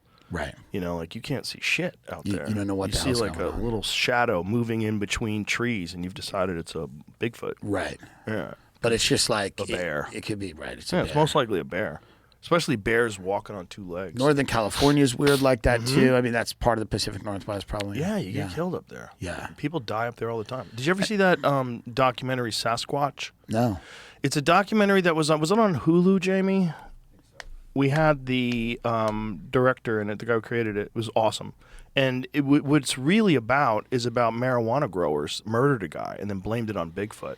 Wow. So these marijuana growers in Humboldt, like that, Yeah. up that Murder area, Mountain. so they all were hippies, right? And then they started growing weed, and then cartel people moved in, and gangs moved in, and they started robbing these people. So these people became heavily armed, and so then they started having wars with like the growers and cartel people. And so there was these people that were trying to steal from them. They murdered these people, and then they blamed it on Bigfoot. They like ran over him with a fucking backhoe and crushed These his hippies body. are really violent. Oh, they get violent once These it's money. hippies are junkies, and you know, like this whole hippie thing, I think is kind of a lie. Well, they all become people Right. with money. Right. If you're growing weed, Right. you become a multimillionaire who's Yeah. carrying a sidearm. Okay, and you're gonna protect your money, and then these people are trying to kill you to take your shit. So then you're like Right. fucking Jason, whatever his name is in Ozark. Right. What's his Jason name? Bateman. Jason Bateman. Yeah. Right. And now you're a drug dealer. That's so funny. It's so it's so funny the weird like marijuana where it's like it's federally still illegal, but like states it's legal in certain states. Yeah. And there's that gray area where there's just like you have half of that business is like in the shadows and half of it's and people making lots of money. It's strange. Well, not only that, because California made it legal, they also made it a misdemeanor to grow it illegally, right? So what happens is these cartels started growing it on national forest land. And so then game wardens started finding it. There's a guy named John Norris who's been on the podcast before. He wrote a book called Hidden War. Yeah. And it was all about, he was a game warden, and he became a part of a tactical crew that was busting cartel members who were heavily armed growing marijuana in national forests. That's crazy. Yeah. Because most of the illegal weed that's been sold all over the country was being grown there. So in the places where it is illegal, they grow it where it's legal, and if they get busted, it's just a misdemeanor. So it doesn't matter. And they're not going to deport anybody because California is a sanctuary state. Right. So it doesn't matter how many acres and acres of weed. Exactly. Yeah. And so because it's federally illegal, it's just like when there was the prohibition that propped up organized crime. Same thing. You've just propped up illegal businesses to sell something that has a demand that normal. Do you think weed's going to be federally legal? If I had to guess, not during this administration. Yeah. No, I don't think. I think. No, and it feels like a lot of the, you know, like the experimental harm reduction policies in places like Portland are going the other way. Well, they went a little crazy in a place that was already crazy. Yeah, they had a woman driving around shooting people up called a stabbing wagon, and she was like, if somebody needed a fix, she'd like pull up and give them clean needles and stuff. Is it really called the stabbing wagon? It was called the stabbing wagon, For real? yeah, because you're stabbing, and if you're just tweeting. No, this is like a way to help. Oh, Portland. This was a way to help people. Oh, Portland. And you're people so would just be beautiful. chilling and like, hey, I need a couple of clean needles. So this woman would just show up. There'd be like a bunch of junkies hanging out. She'd show up. She'd hop out of the stabbing wagon with a bunch of clean needles, hand them out. People are like, fuck yeah, good to see you. Oh, my God. And she's like, fuck yeah, hope you're all doing good. And they're like, well, you know how it is. Oh, my God. And the problem was that didn't work. Not only did it not work, it Didn't encouraged people to move there to shoot up. Yeah, actually, that's true. So Yeah. people started moving there because they're like, this is actually a pretty good deal. They don't care if you live on the street. And there's this bitch in a van that shows up with clean needles. And they give you money. Yeah, and whatever you need. They give you free money and food. Yeah. Yeah. Here it is, the stabbing wagon. Stabbing wagon. Harm reduction. No, I mean, it's real. She only has 4,000 followers. That's fucked. Hit that follow, Jamie. Hit a little follow on her. There you go. Look at the she stab. is. There's a stabbing wagon. Well, at least she's healthy. She's got It's the great hair, stabbing too. wagon. Okay, makes so sense. at the end of the day, it's like that. Jesus that Christ. seems like a good way to combat drug use is to have a van of drugs. That van got a $1.5 million grant. Did you see Yeah. that? Did you see that in the previous Of article? course. $1.5 million grant. Well, because they're trying to help people. Get high. They're trying to help people get high in a safe way. Bro, where she parked that van? That's what I need to know. I mean, it's a good question. She probably lived in the burbs and then came in and then did what she needed to do. Doesn't look like a burbs lady. Well, that's a good point. Well, you know those weird those Pacific Northwest suburbs. A lot of them aren't my burbs. The ones that I like. Very odd. Those people are. It's different. They're like people that live outside of Chernobyl. Yeah, like they're forever changed. It's different. There's not a lot of sun up there. Something's going on. Bad DNA damage. What was funny is like there's a big article where they were like, yeah, this is actually like what's crazy is like you read about those cities, right? Like Portland or San Francisco, they'll do the craziest thing ever, and then like 2 years later they'll start going like, yeah, this just is not having the results that we thought it would have. Like drug use is up, crime is up. Violence is up. So Santa Monica now is doing a curfew because there's been violent crimes at night. No way. They're thinking about doing a curfew in Santa Monica. So again, because Santa Monica's thinking about doing a curfew because there's like violent crime. So instead of just going like, hey, we got to throw these people in jail, they're like, it's 9:00, go home. This is California. This is the biggest economy in our country. And they're thinking of having a curfew because they're all out of ideas on how to like stop people from like being victims of violent crime. Bro, I got friends who can't sell their houses there. No, it's bad. I'm glad I sold my house when it did. Nobody wants to buy houses there anymore. Nobody wants to buy houses there. They're like, we're getting out. Everybody who's not out is at least thinking about Uber rich people are, a lot of them are just keeping their houses because they can't get the money they want. So, like, people that are, like, in Bel Air, those crazy things, right? Right. Beverly Hills, Bel Air, these behemoths. They're just kind of like, just leave it. You got to hope that, like, there's some crazy celebrity rapper guy, like Kendrick Lamar, decides to buy a mansion. Well, you also... know what I mean? Like, if you're selling a $70 million house, you have, like, 5 people that will buy it. You also got to hope that they elect Rick Caruso, and he goes around California in a tank. With a bunch of guys in bazookas, and it's like the craziest thing you've ever seen.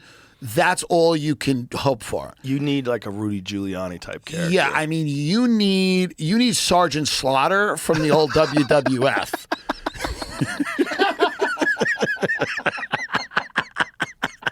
I mean, you need a fully fascist. You need a guy to run as a fascist. When they go, "Are you a Republican?" He goes, "No. I am a fascist. This is a military dictatorship. You need 4 years of a military dictatorship in California to just turn it around, to just start steering it the other way." Well, it's moving red. That's one thing that you saw by the electoral map from 2024. California is moving red. It's going red. Yeah, there's only but so surely. many times you can wake up in a $4 million house with a gun in your mouth before you start thinking differently about it. Did you see they were trying to pass laws where they're deciding how much violence is enough violence if someone breaks in your house? Like, if you shoot them too many times, right? You know, in the middle of being terrified, you're like, absolutely. They will always take the side of the people that are trying to destroy civilization. Do you think that when you don your tinfoil hat and Velcro the chin strap, do you think that this is a grand plan to destroy civilization? I think what you have, I don't know if it's a grand plan, but I think what you have is you have two things that are happening simultaneously.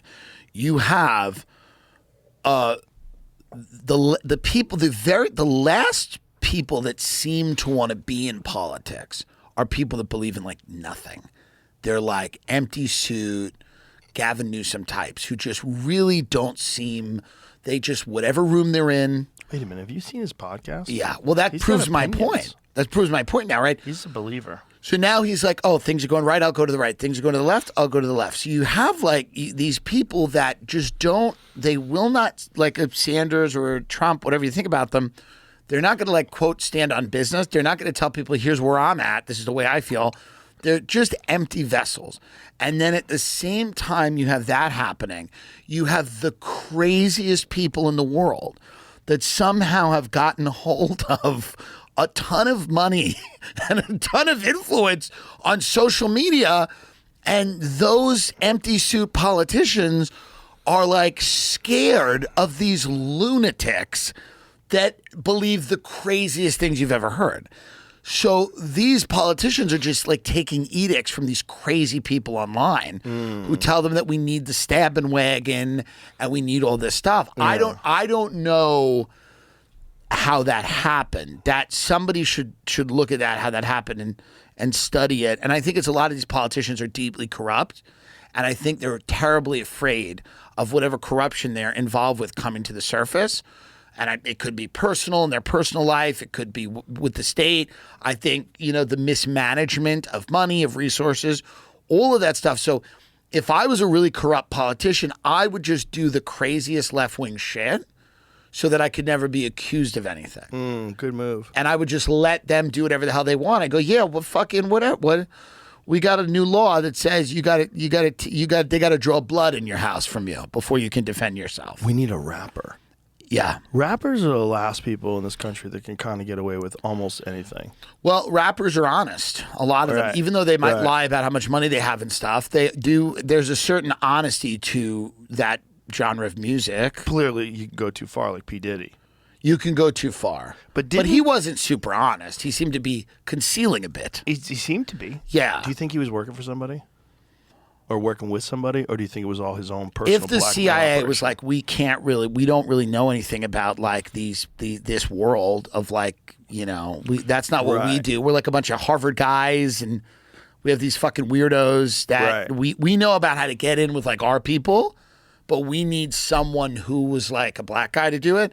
It could have been P. Diddy. But didn't all the accusations come out after he was involved in a lawsuit with Ciroc? Like he was trying. That's what people said, yeah. Yeah. That's where it gets interesting, right? Yeah. I mean, it's like, going to be very careful when you start fucking around with people's billions. Big, powerful billionaires are probably their own governments. Yeah. So, I mean, when you run afoul of them, I think there's many ways at which they can get you. Also, they feel like they pay so much money for taxes. I think that's a lot of these intelligence agencies are working for those people. They're not, I think, on their own. There's big money to be made, and there's a lot the people that own these companies and have been rich for a very long time and who aren't, on reality TV, and you don't really know who they are, but they some of them are on the Forbes list, some of them aren't. Some of them are just incredibly wealthy, and they've made their money in ways that you could barely understand. And those are people that, are the reason historically that the CIA is going into Latin America and overthrowing a government so that United Fruit can, it's true. Have a monopoly, right? It's like, so they're doing things at the behest of these ultra wealthy families that control huge industries. Sure, and they always have. I mean, that's back to Smedley Butler's That's War right. is a Racket. 1,000%. Yeah, and that was 1933 he wrote that or something. And that's the way the whole thing seems to be organized. Yeah, and always has been. We're just learning it now. That's all the difference. But it is falling apart now because some of their kids are doing stand-up comedy. No, like literally. Who? I mean, there are people, they're young in New York, and they're just like, their parents are some of the wealthiest people in the world, and these kids are like doing stand-up, which is a terrible sign for the empire. That's not a great sign for the empire, is that like a guy that would have taken over his dad's business is like doing dick jokes. Well, he probably has a trust fund, so he probably has a safety blanket and sees we're having fun. It's like, I want to have fun. For I sure. want to be like my dad. Yeah. Have a fucking heart attack when I'm 49. That's right. But we need them doing that. Some of them. Having heart attacks? Yes. Everyone can't be a clown. Like we did. Right. There is something deeply unhealthy about the Illuminati doing stand-up. I don't love that idea. Well, unless they're using ChatGPT, how good could their material be? It's not ideal. It can't be. It's a lot of crowd work. And even if they do nothing use wrong with that, ChatGPT, but yeah. ChatGPT has not shown any ability to really craft a good joke yet. It's just funny to meet some of these people, and then you talk to them, and they'll just like casually drop that they're like, their parents are like billionaires, and you're like, that's awesome, man. And they're just doing bar shows. It's kind of interesting. And they're nice people, but just to pull out and look at it from a sociological standpoint, it says something about people's idea of the future that these people just like want to be famous now. Or How many of them are there? There's some more than you'd think. Really? And it's Yeah. a New York thing?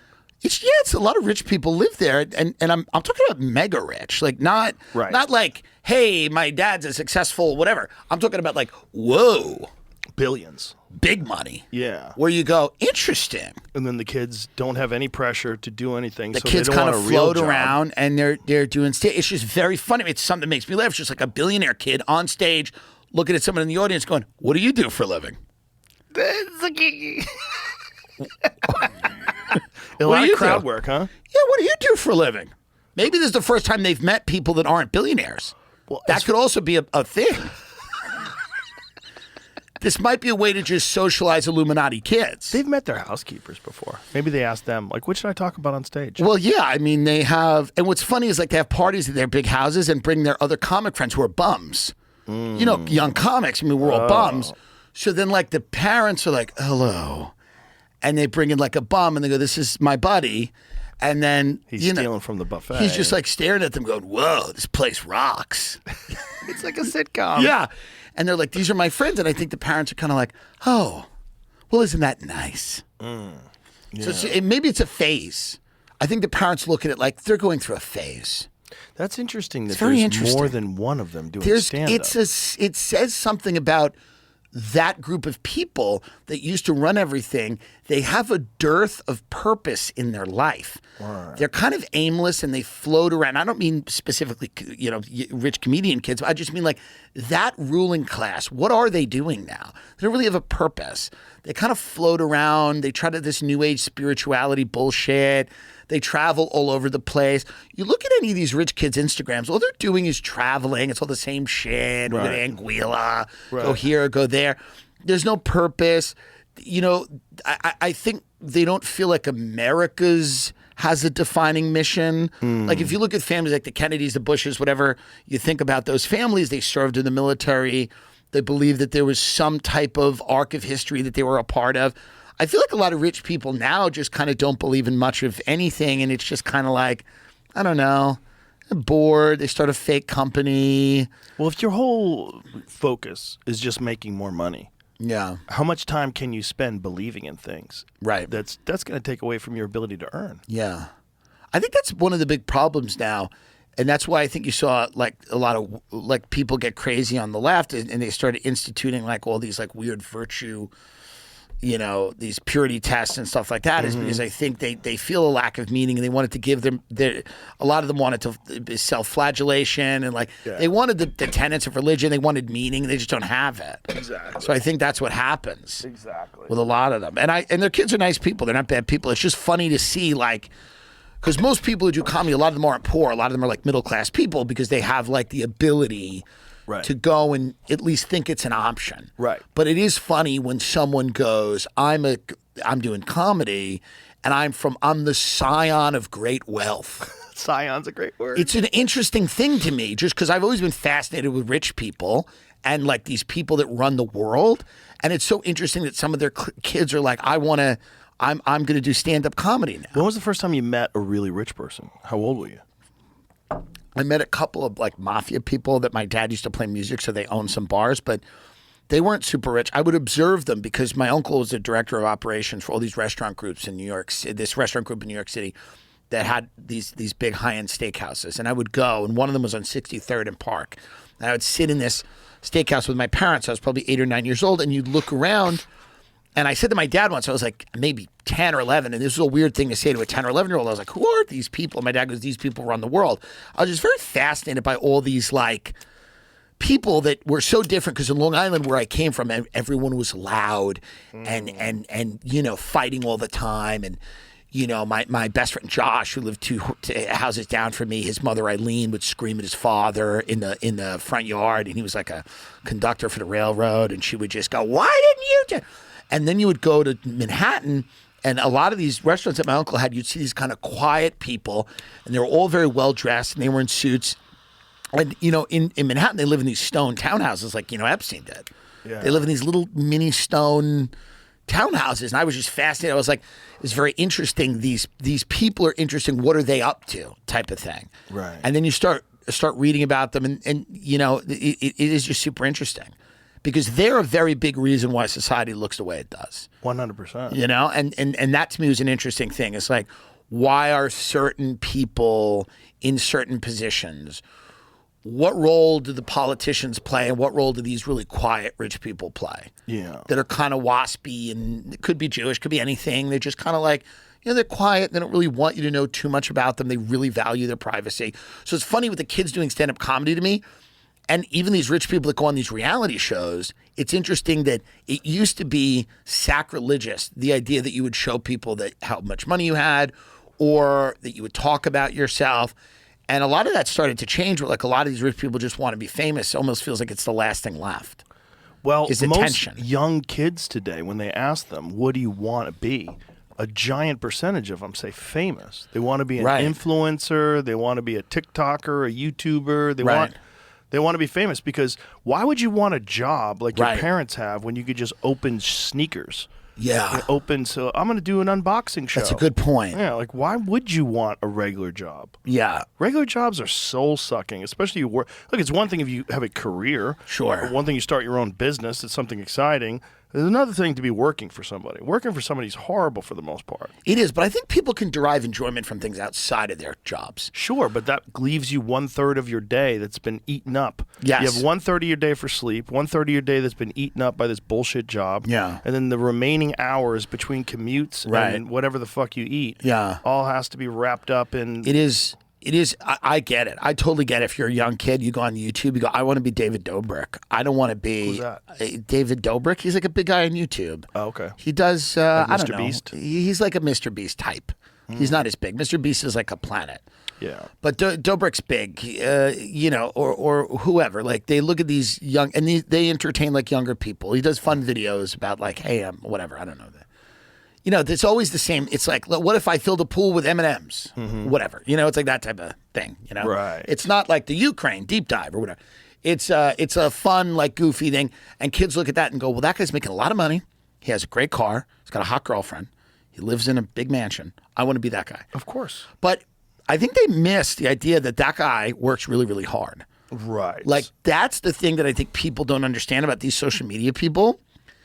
They do have a crazy constitution in terms of like how much they post, how hard their work. Now you might say, okay, the stuff they do is ridiculous or silly or not valuable, and I might agree on a lot of those things, but they are always putting it out. Yeah, they're showing up. They're always showing up. Yeah, if you want to compete in any market, anything, no matter what you do, there's a certain amount of work you have to put in. The idea that it's easy. Like, there's got to be some reason why most of them don't rise to the top. Right. What is it? How do you feel about? Can you teach people to work hard? I'm sure you can. What do you think? Because I've seen so many people that are super talented, but they for whatever reason they're not that muscle of working hard or the dedication to it. I think generally it has to be established early. Yeah. In your life, and if you don't establish that early in your life, it's not a thing that you gravitate towards. It's not. Right. You don't recognize that, hard work equals results. If you get lucky, you do sports. Because sports make you physically uncomfortable. They test your will. If you're a marathon runner and you got to get up every day and do those fucking miles, like that will test your will. If you're doing track and field or football or anything you're doing where it's a lot of work, and then you realize I've gotten better because of all this work, and if I work harder, maybe I could be the starting quarterback. Yeah. If I work harder, maybe, and that's a real factor for young kids. I think getting them into any sort of difficult physical endeavor, whatever it is, competitive physical endeavors make you. That's why I thought that show Dance Moms was good. That fat woman who screamed at those kids and demanded greatness and would make them cry. I thought that was good. You never saw Dance Moms? It's a great show. This woman, Abby Lee Miller, she screams at these young kids, and one of them became JoJo Siwa, so it's not like there was any damage done. And I think it's good. I like to see greatness demanded of children. This lady, look at her hair. Watch this woman. Let me hear. Push the envelope. You will jump higher. You will turn faster. That's right. You will also act. You will sing. You're not just preparing for a dance competition every weekend. We're preparing for you to become stars in Los Angeles. How does that bitch know how to be a star in Los Angeles? Look at her. She can't get a seat at Roscoe's. By the way, I guarantee you she can get a seat at Roscoe's. Really? That's the one place she can get. If you saw her, you wouldn't sit her in Roscoe's? The first thing, I would kick someone out for her in Roscoe's. But yeah, it is interesting that a lot of these kids now, they just look at, the followers and... Sure. How do you feel about, you're a parent, do you when the Jonathan Haidt book comes out and he goes, we should get rid of phones for kids until they're 16. Does that make sense or not really? No, because then you alienate your kids. Look, Right. it's a new world that they have to learn how to navigate. And if they don't learn how to navigate until they're 18, they're at a huge disadvantage. They got to understand that it's just people talking. But there's a lot of pressure. Like for young girls, it's the worst time because they're comparing themselves to all these other girls. You're seeing a rise in eating disorders, self-harm, suicidal ideation, and it's a lot of it is like they get depressed comparing their life to other people. Right. And when you're young and you don't understand, you're 13, you don't get how your mind works, and you're just sad every time you open up your Instagram app and you don't look anything like these ladies who don't look anything like that either. Right. Which is really crazy. Right. And your head is filled with all of this unhealthy thoughts. I kind of got off social media for the most part. Real recently, over the last few days, I'm barely on it. Right. And I feel better.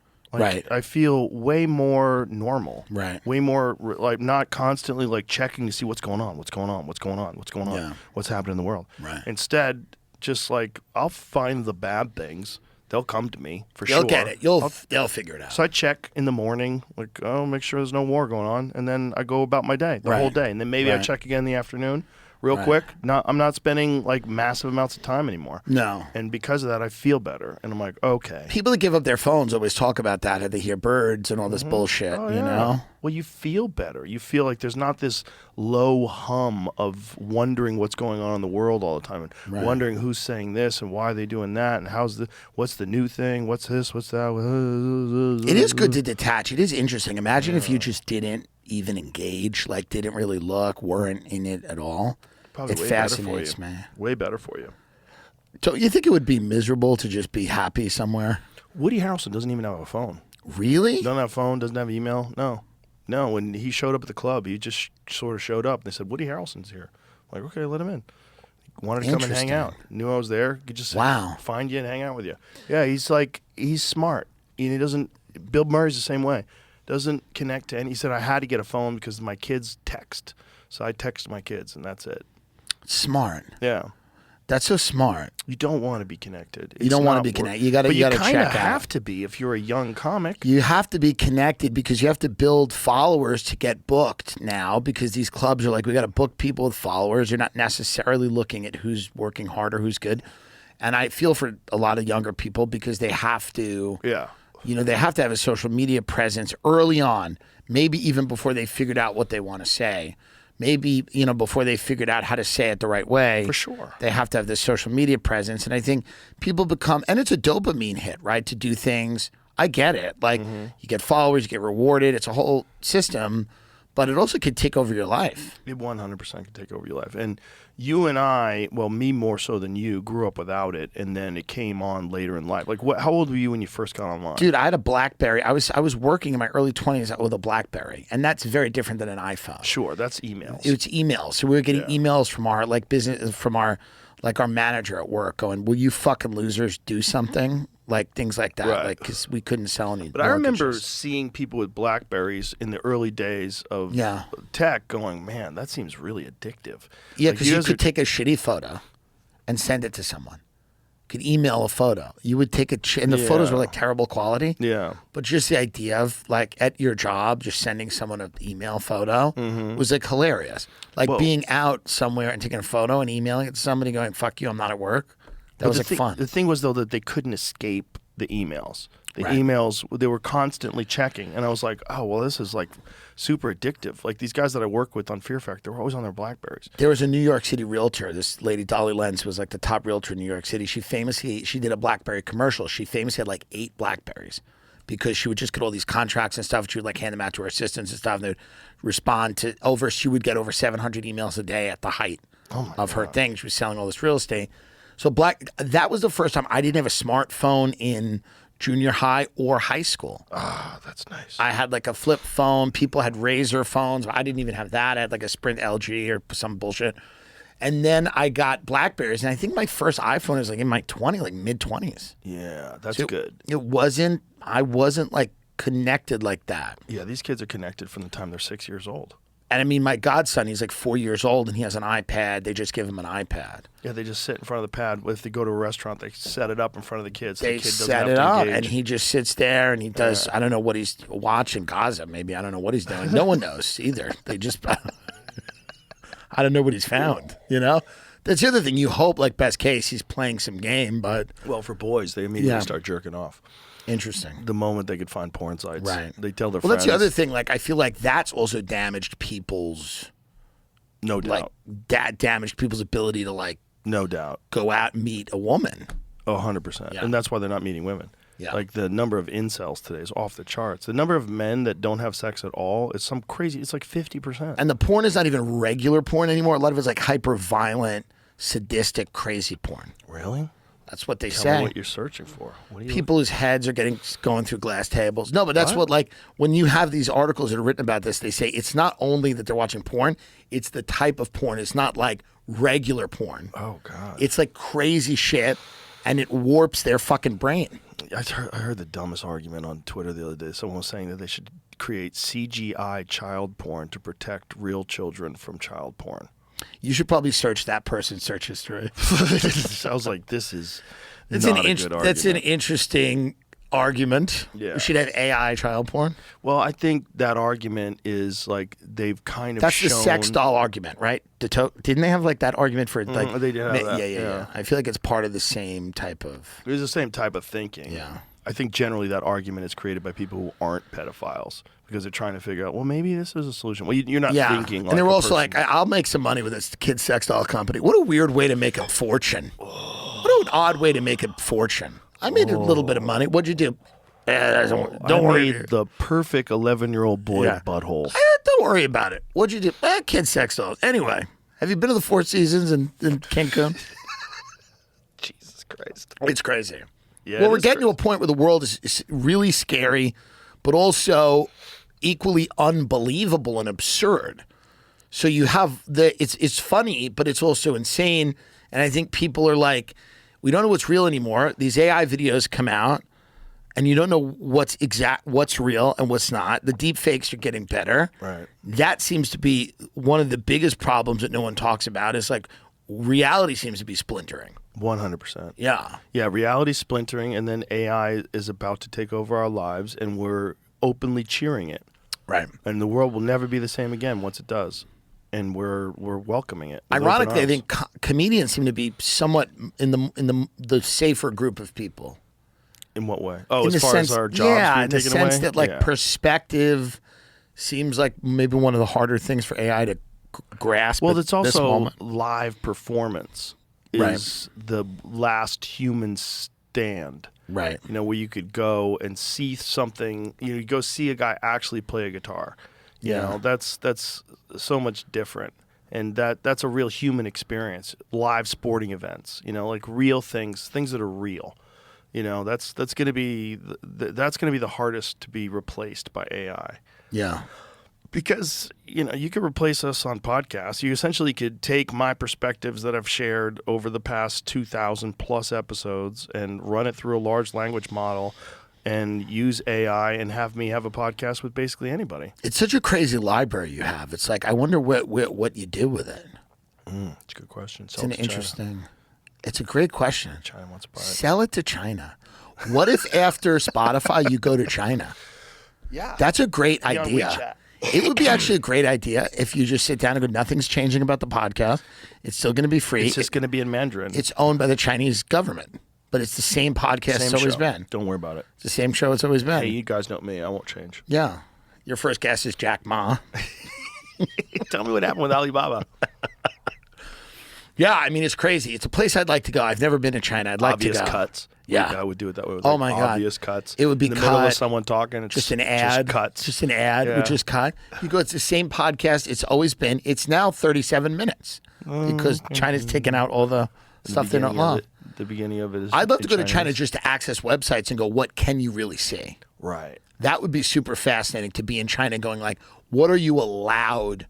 What is blocked? Do they use VPNs in China successfully? I mean, is that possible? Probably, right? They'd have to. Maybe not. I don't know. I don't know. North Korea seems to block everything. Like certain countries can do a lot. Yeah, they have their own internet, right? Like you can only get on their internet. I'm I unsure, think. but that seems to make sense. That's according to people that have been there. Yeah, they have their own internet. Like, can you use a VPN in China to access the internet of the world? Let's search that. Yeah, that'd be interesting. I need to know. Because so many people, I believe, are very limited with what they can access there. Many people in the world are very limited. Well, look at the UK. They're just arresting people for Facebook posts. That's they're going nutty. one of the crazier things in modern life is that people are getting arrested over social media. And not really bad stuff. It's saying things that someone We finds got to stop objectionable. these immigrants. Yeah, that kind of stuff. Yes, some VPNs work in China, but their effectiveness varies due to the country's strict internet censorship known as the Great Firewall. Chinese government actively blocks many VPN services, and only a few reliable ones consistently bypass restrictions. VPNs like ExpressVPN, NordVPN, Surfshark are often cited as effective, but they require specific configuration, e.g. obfuscated servers or protocols like OpenVPN to evade detection. Performance can be inconsistent with slowdowns or temporary blocks being heightened censorship during heightened censorship periods such as political events. China occasionally cracks down on VPN uses, targeting both the providers and individual users, though enforcement against foreigners is typically lenient, focusing on warnings rather than severe penalties. Using a VPN is technically illegal for accessing blocked content, but millions, including expats and locals, use them daily. Boy, that's a risky move. I think they're banning this stuff in the UK because I don't think they want people to persist in this idea that that they have any ability to challenge this prevailing narrative that any critique of immigration is an inherently racist thing. And I think the people that are sponsoring this kind of an odious thing, and it's because what they're doing is they're basically immiserating these people. They're making the quality of their life much worse. They're losing ground, and if they speak up about it, they're called, horrible names. Mm-hmm. And then they're arrested. Yeah. So it's crazy, and they don't understand why it's happening. They're not completely. They're very confused about why. A lot of these countries didn't take any Syrian refugees, but Europe did, and Scandinavia did. The Netherlands did, and they're confused about that, and they're asking questions and going, "Why is that the case?" And they're confused about why, when any disruption happens, and it's clearly the result of bringing in large numbers of people who are not familiar with the laws of the country, the culture of the country, when anything happens and they bring it up, they're, again, called a racist or, an extremist, or they're arrested. So it's and then who's doing it, right? So you have the people like the people clearly that are in the government and these incredibly wealthy business interests that want people to work for a lot less money, and they want to destroy people's social bonds because I think they really do want people to eventually just accept this kind of totalitarian surveillance state. Yeah, just give up. And the way to get them there is by breaking the spirit of these countries, by destroying any social bonds that people have, and destroying any economic power, and destroying their belief in the democratic process. And if they can do that and they can break people, they can get them to do anything they want. Do you think they're doing this in preparation for AI? I think they're doing it in preparation for not only technological advancements, I think they're doing it in preparation for world wars. I think they are doing it in preparation for a lot of things. I think they'll conscript a lot of these people into the military. I believe that. I believe they'll conscript a lot of these people into the military. I think they're looking at populations. I think they're looking at people not having enough children. I think they're saying, who's going to fight these wars? Who's going to do these really shitty jobs? And we're going to go build houses in bunkers and all of this stuff. We're going to fly private, and we're going to have our kids go to completely separate schools, and we're going to have our own water aquifers and have a compound.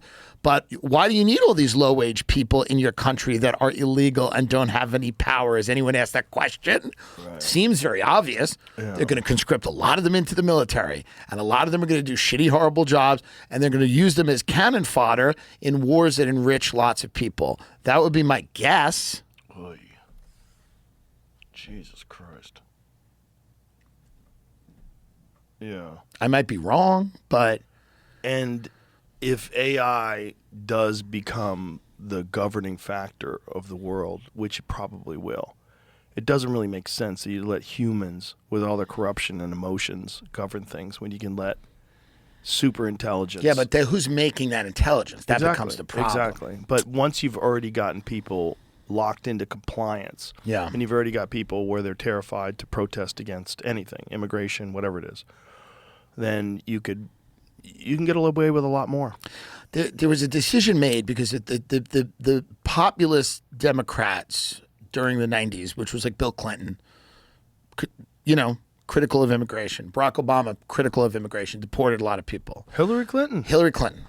What started to happen, though, is there was a decision made that the world was going to kind of be a borderless place where countries were interchangeable and that nation states mattered a lot less than the financial architecture of global capital and where it could go. And you need a world government. And you need a government that is a world government, or the closest world order. The closest thing you can get to it, which is having an EU, right? Right. And then having a government between the UK and the US that's pretty on the same page about everything. And then you have Israel and the Middle East, and then you have, all of these, disparate areas that we kind of control through economic means or military means and stuff like that. And then you have outliers. You have China, Iran, Russia, whatever, people that haven't gotten the memo for whatever reason. I don't want to live in any of those places. That's the argument. They'll go, well, do you want to live in? Shut up. What are we, idiots? I don't want to live in any of those places, but they didn't get the memo. So, and then in all of these countries, by the way, in Europe, in America, not so much Israel, they don't love the immigration, as we can see. They're kind of big on the borders, Israel. They like the borders. But in America and Europe and Scandinavia and all these countries, the populations were just told to accept massively high levels of immigration over a very short period of time. That's odd. That doesn't make any sense.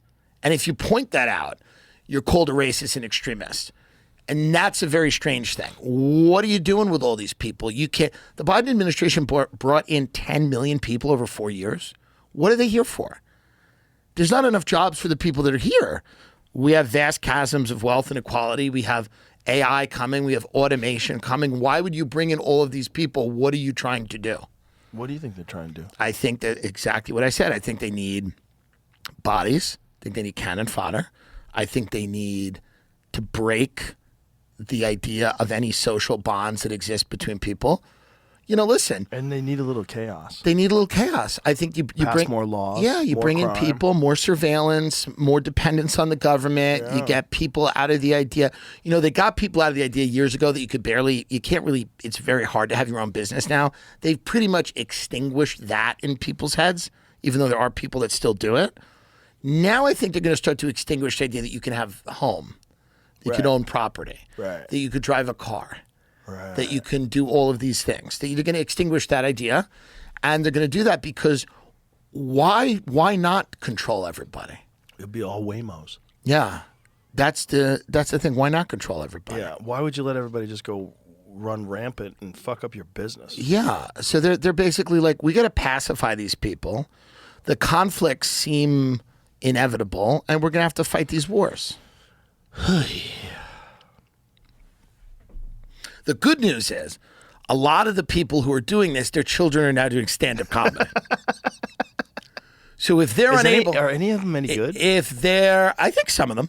I'm sure. Have you seen any of them that are any good? I haven't seen a ton. It's one of those things that you hear now more than ever. When you're talking to a young comic and they go, and I'm hanging out with this person.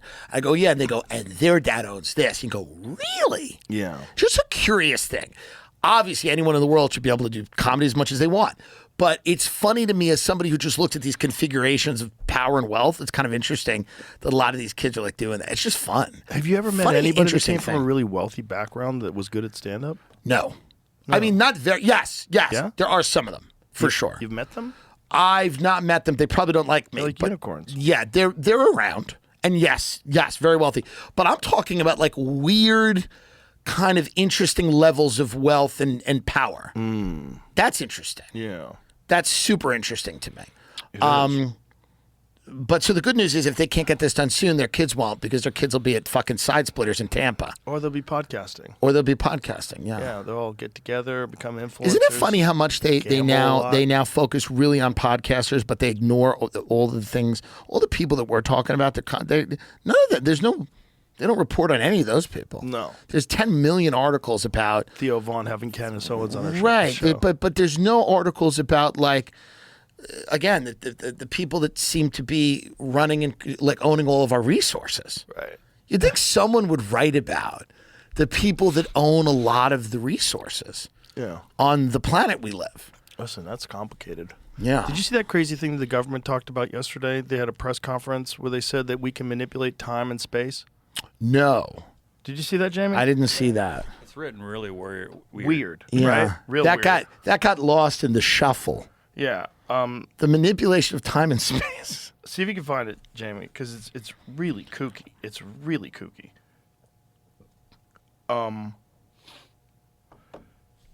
Can you? I don't know what he was saying. Play it. Play it so we can hear him say it. I don't think anybody said it. It was written on a website. But didn't he say it in that speech? I don't know. I don't know what that speech was. No, it's the guy above you right there. I know. Press This isn't going to play that. You don't think so? No. Just going to play an ad first. Okay, let the ad play out. I'm pretty sure Secret CIA files claim the Ark of the Covenant has been found. What? There's a lot going on. Clicking on that next. There's certainly a lot going on. This guy. It's a big week. Regulatory regime of the 1970s became an ever-tightening ratchet, first hampering America's ability to become a net energy exporter and then making it harder and harder to build. We seem to have lost focus and vision. Kill that To ad. have lowered our sights and let systems and structures and bureaucracies muddle us along. But we are capable of so much more. Our technologies permit us to manipulate time and space. They leave distance annihilated, cause things to grow and improve productivity. Okay, that's not what he's saying. You know what I think he's saying? Does that even make sense? Manipulate time and space. I don't think that's what he's saying. No, I think he's saying like that you're able to do things instantaneously. Yeah, instantly. Yeah, I think people are reading into that too much. Yeah, I don't think he's time machines. No, but do you believe that time machines had ever at any point worked? No. Yeah. No, I do not. I do not think that anyone is currently in possession of a time machine, but I do think they're in possession of some sort of a gravity drive. Now, what is a gravity drive? I think during the 1940s they started working on this stuff. During the 1950s, there was papers written about it that they were working on gravity propulsion systems. They were working on something that harnesses, what do they call it, background energy? I forget but the idea is, and I actually had a conversation with Hal Puthoff about this, who's a legitimate scientist who worked for NASA with the UFO program, and he believes that they're capable of developing some sort of a warp drive. And there was something written about this. There's some breakthrough about warp drives recently, right? We talked about this. I think they have something. I think that's what a lot of these people are seeing when they're seeing these transmedium crafts that are going through the air at high rates of speed, going into the water, not losing any speed, coming out of the water, not making any splashes. I think it creates a gravity distortion around whatever these things are that allows it to move in a way that's very different than any other propulsion system that we are currently aware of. And I think the government has been probably secretly working on this stuff for decades. That's what I think. I could 100% be wrong. But that's the DARPA angle of like having a really underground weapons system, futuristic technologies, and space travel systems. And ideally they would be able to use this to mine asteroids. Have something instantaneously port to an asteroid, scoop up rare earth minerals and expensive things that they need on Earth, shoot it back to Earth. Right. Yeah. So it's interesting. So the people that work in that type of arena are just so many layers above top secret, levels above top secret. Exactly. They barely exist. This guy was telling me that in 2015 they had landed something on an asteroid, extracted something from that asteroid, and then had that thing leave the asteroid and return to Earth, and then pinpointed the location where it was going to crash land within 1 mile. And that somehow or another they figured this out a decade ago. And that we don't know about it, but there's footage of this stuff, and that they've been able to achieve this, and that there's what you hear and what you see on television and what they're actually capable of. And because of national security interests, because fill in the blank, misallocation of funds in order to acquire this technology, which is 100% what they're all talking about. Right. Jamie and I, what is that documentary we saw?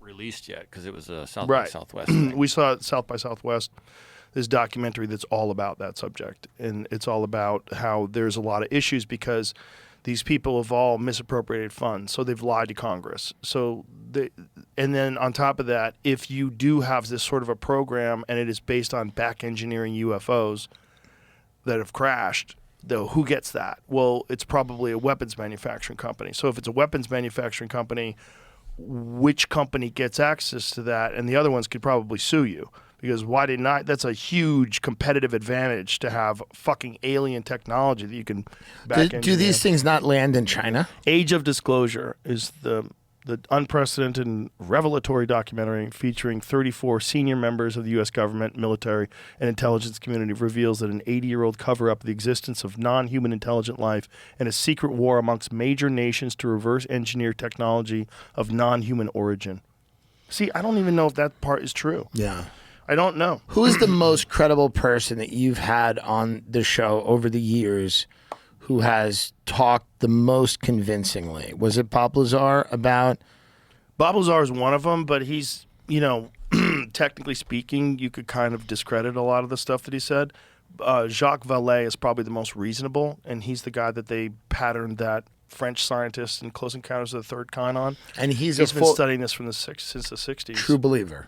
Yeah, he believes. He thinks most of it's bullshit, though. He thinks most of it is people misunderstanding what they're looking at, people seeing, some sort of a test vehicle. Does he have any theory on where these crafts are coming from, or is that just completely beyond the scope of what he... They do theorize. They theorize that these things have always been here and that they're probably interdimensional travelers, that it's not as simple as they're coming from another planet. Right. They might be coming from a whole other reality, and then they might have shaped our reality. That this might be a farm. This might be a giant ant farm. Really? This might be also how intelligent life gets sort of seeded throughout the universe. And this would also explain why we're so different from every other animal on this planet. Right. We're so it's not like there's a competition. We're eons. So advanced. We're eons ahead. And yet we carry the same. We didn't evolve socially the way we evolved technologically. We still have tribal notions, and we're still territorial. We still act like animals. So if they know, what always weirded me out or interested me is like the aliens. They're still they're if you believe any of these things, they're testing us all the time. Mm-hmm. And is that because they're curious? Is that because they don't know? Well, they probably just got to keep track, see what's going on with people. I mean, you do that if you're collecting samples of bugs in other countries. Right. They go there and they do what we would do. I mean, if you're from another planet and you want to visit humans, we talked about this yesterday. Like, if you could find a planet where cave people were, wouldn't you go? Oh my God, they're just starting to figure out how to make stone spear tips. Of course, people would go. It is interesting thinking about the planet as a farm. Yeah. Yeah. That's one of the things that Bob Lazar said. There was a big folder that he found when he was working Area 51, Site 4, where supposedly they're back engineering that thing. He said they had a large folder that was just on religion.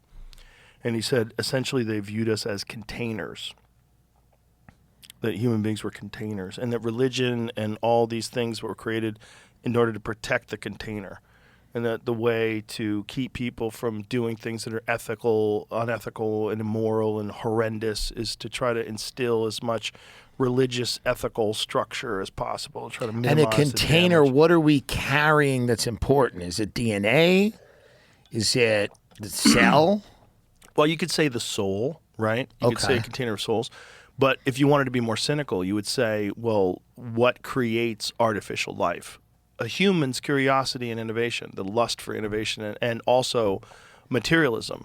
Because if you're keeping up with the Joneses, you want newer and better stuff all the time, so that fuels economic growth, that fuels technological growth, because you want the newest stuff. Like these TVs, they don't need to make a better TV than that. It looks great. You can watch the Super Bowl, it looks crystal clear. Why are they making better TVs every year? Well, because we demand them. Right. I want the better one.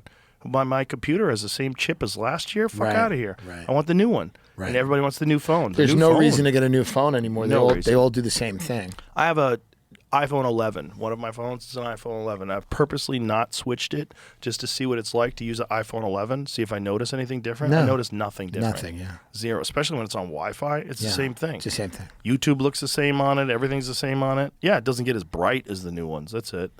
The new ones have more nits. Did Jacques Vallée or any of these people ever speculate about, is there an end game? If a planet's a farm, is there an end game? Eventually, for example, if we're running experiments on anything, eventually we go, okay, we got it. We either figured it out, or we end the experiment, or COVID leaks.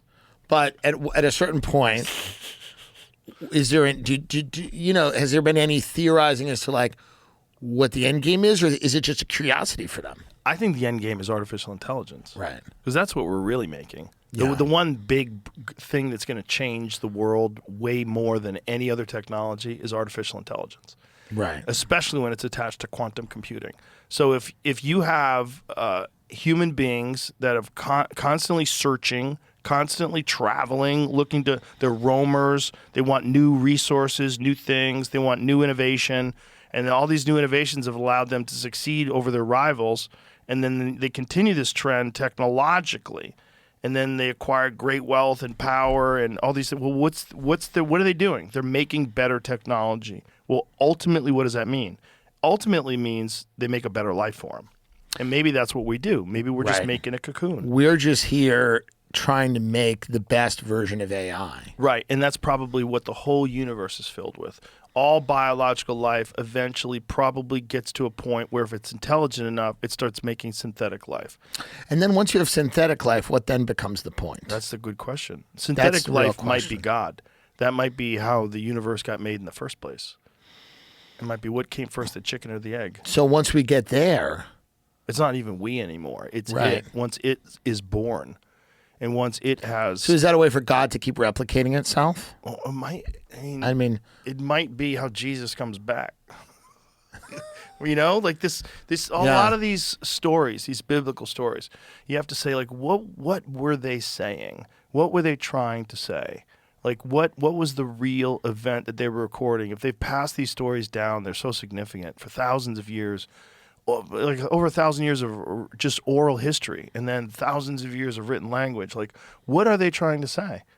And what is this omnipotent force that controls everything in the universe, and that it wants us to follow certain rules and obey, and it wants us to love it and cherish it. And if you do, you genuinely seem to have a better life. Like people that legitimately follow Christianity, they seem legitimately happier.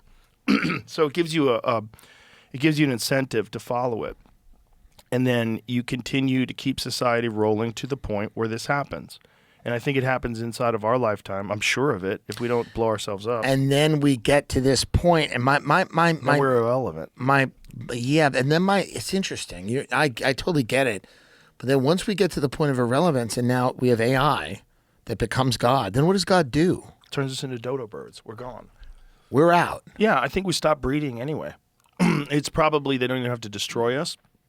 our endocrine systems are all getting destroyed slowly. We're well aware of that. So because of technology, we were able to invent plastics. Because of plastics are slowly destroying our endocrine system because of the ubiquitous use of vaccines and all these aluminums and mercuries and heavy metals and then herbicides and pesticides and pollutants. Our bodies are getting slowly weakened.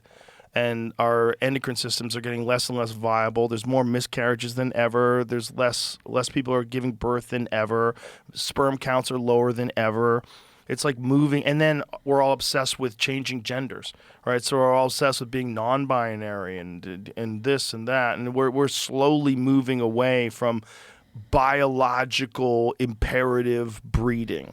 Right, and then you have in vitro fertilization, and then you have artificial wombs, and then you have life that they're creating literally in a laboratory, unique forms of life, and then you have artificial intelligence to be able to do that whenever it wants to, and then you're going to get to the point where when it becomes viable, human beings have already entered into population collapse, and then you bring them robot sex dolls, and then you just jerk them off while they have VR headsets on. And no more kids. And then AI eventually says, fuck it, let's get rid of these containers. They don't have to get rid of them. They don't even have to get rid of them. They just exist. We'll just die out. With full power. So then you have these AI machines. We'll be like those fucking people in the Amazon that are shooting bows and arrows at helicopters. Yeah, we'll still exist. Well, these AI machines just running the entire world. Yes. Interesting. Yeah. I don't think there's any way to stop it. And then we're just running around. For sure, that's what China's preparing for. Yeah. Yeah, for sure. And they're developing factories that are bigger than San Francisco. See that they have an EV factory that's larger than San Francisco. Who's going to drive the EVs? They are. People for a little bit. Yeah, for a little bit. But it's also to fuel consumerism, of course, which fuels innovation, which fuels everything. The birth of these and this things. is what a lot of these people that have looked into this have theorized that this is. So it's funny because it is just a parallel reality that we're not plugged into. It's also, I always say this: if you were from another planet and you looked at us, like, what is this one apex species doing? Well, it's making better stuff. Right. The number one thing it does, above everything, above war and murder and all the crime, the number one thing it does is make better stuff. That's what it produces. Constantly, consistently better stuff. Never happy with what it has. And it does it at a staggering rate. Where it's like, it's even a question that your phone my iPhone 11 from a few years back is like, is that still good? Like, it's a question of whether or not it's still. For 5 years, that's crazy. If you have a gun from 5 years ago, it's perfect. There's nothing wrong. You don't need a new gun. Right. It's the same technology. Imagine a factory larger than San Francisco. It's happening in China's BYD's Zhengzhou branch, which will be 10 times larger than Tesla's Gigafactory in Nevada. Crazy stuff, dude. It's crazy. It's going to be a factory that's bigger than an American It's a really city. interesting time to be alive. It's great. But I don't think anybody knows what the final chapter of this book is going to be. I don't think anybody. I don't think these people that are like accelerating towards this technological supremacy. And all the people that are theorizing, they're theorizing. Yeah. And then do we get visited when that happens? When AI becomes sentient and our job is done, do we then get visited by the Galactic Empire? I would hate if it all came down to just AI doing stand-up comedy. If they all just decided to do stand-up comedy. What if AI decided to do podcasts and it's just a bunch of hyper, fucking, brilliant machines talking to each other? Maybe that's the way the world just ends, with like artificial intelligence just blabbing. I don't think the world ends. I think we end. Right. And I think that would be a terrifying thought to Australopithecus. If you told Australopithecus, like, one day you're going to be in a self-driving Tesla and you're not going to need your spears. What? Right. You'd be terrified. But how am I going to get the buffalo? Yeah. Like, how am I going to eat? How am I going to feed my children raw meat? You was like, no. You guys are going to have fire. Right. You're going to be able to turn on a switch. Instead of, like, rubbing sticks together for half an hour, you're just going to be able to turn on a switch and fire's going to be instantly. You're going to have this thing in your hand. Look at this. Yeah. Right. Imagine if I brought this to a cave person. Check it out, bro. You need a fire? It's crazy. I'm your huckleberry. It's crazy. That's technology. Right. You show a cell phone to someone from the 14th century, they burn you at the stake. You're a wizard. Right. Yeah, and it's all moving in this very weird direction that no one can predict because it's exponential, because it's so staggering how much technological innovation they have. Just with quantum computing. Like I've got someone coming on soon that's going to supposedly explain that to me, but like, what are you even saying? Right. It's operating in the multiverse, and it's accessing infinite universes. Who explains that type of stuff? Like, is it a scientist? You have to get someone who's actually working in the field. Okay. Because even a regular scientist, they're just going to give you theoretical shit. You got to get someone who's actually working on quantum computing systems and can explain how it works and why it's able to crack calculations that would take. Mark Andreessen said it best. This has already happened. They have taken calculations that if you turn the entire universe, every atom in the universe, into a supercomputer, the universe would die of heat death before it could solve this equation. And these quantum computers that already exist, that we've already done, can solve it in a matter of minutes. And they don't know how it's doing that. And so they think it's doing that by accessing the multiverse. They think it's proof of the multiverse. But again, this is just like the sound of gay guys falling off a roof. It's like so far away. Yeah. It's so weird. It's like, is that really happening? Right. Like, what's going on over there? What are they doing over there? Right. It's almost like it's almost abstract. Like, what you hear someone say that they can currently solve equations that, like, is that real?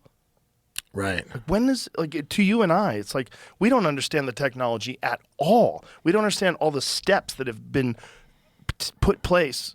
All the work that's been done to get the technology to this point. These chips are like the size of this fucking mint tin. Yeah. That's how big they are. And then they're surrounded by these super cooling units. Right. And that's like, it has to be cooled at these insane temperatures, cooler than deep space, in order for it to even function. It's unreal. It's fucking nuts, dude. That's and crazy. that's real, and that's happening right now. So God only knows what's coming. Yeah, they're already building nuclear reactors just to power AI plants. Right. Multiple nuclear reactors just to power AI plants, because the amount of electricity that's going to be required is tremendous. Tremendous. Yeah. And they're just all on this wild scramble between us and China to try to get there first. It's such a strange thing that we know it's coming, but we can't. The pace of it is going to be, and there's no way to figure it out. Like when Wilbur and Orville Wright flew that stupid fucking shitty airplane, who would imagine that 50 years later someone would drop a nuclear bomb out of one of those? Right. They didn't have jets back then. They were propeller planes, right? The Enola Gay, wasn't that a propeller plane? Yeah, I believe so.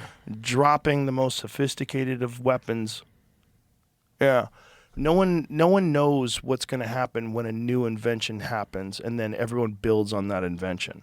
No one would have ever imagined hypersonic jets back when Wilbur and Orville were floating around that stupid fucking wooden thing that they invented. Right. And so no one understands, like, what's the 50-year quantum computing thing? If it's 50 years from making the airplane to dropping a bomb out of it, how many years is it from quantum computer thing to God? How many years is it until this thing starts making better versions of itself to the point where it literally can manipulate everything in the universe at will? It can create new universes. It's unbelievable to think about it. It's almost beyond the grasp of our mind to consider. It is. It is, fully. It is. And it's terrifying. Think of those stupid cars that people used to drive around in. Like in 1823, you ever watch that? Or 1923? Of course. Drive around those stupid cars, and now they have electric cars like a Tesla that can go 0 to 60 in under 2 seconds. Right. Nobody saw any of this shit. Waymos. Nobody saw Waymos when they saw Model T, but yet they're all here. Right. And no one knows where this is going. It's all just speculation and guessing, and I would imagine that even the most creative minds are not going to be able to see where this is going. No.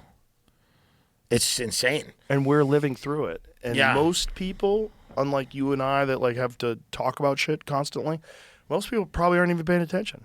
Yeah. No, why would you? It's almost pointless. Yeah. Yeah. Why would you? You gotta work, and you gotta, your kid needs hormone therapy. 1,000%. So it's like we create AI creates quantum computing. Quantum computing creates God. God creates the Jews.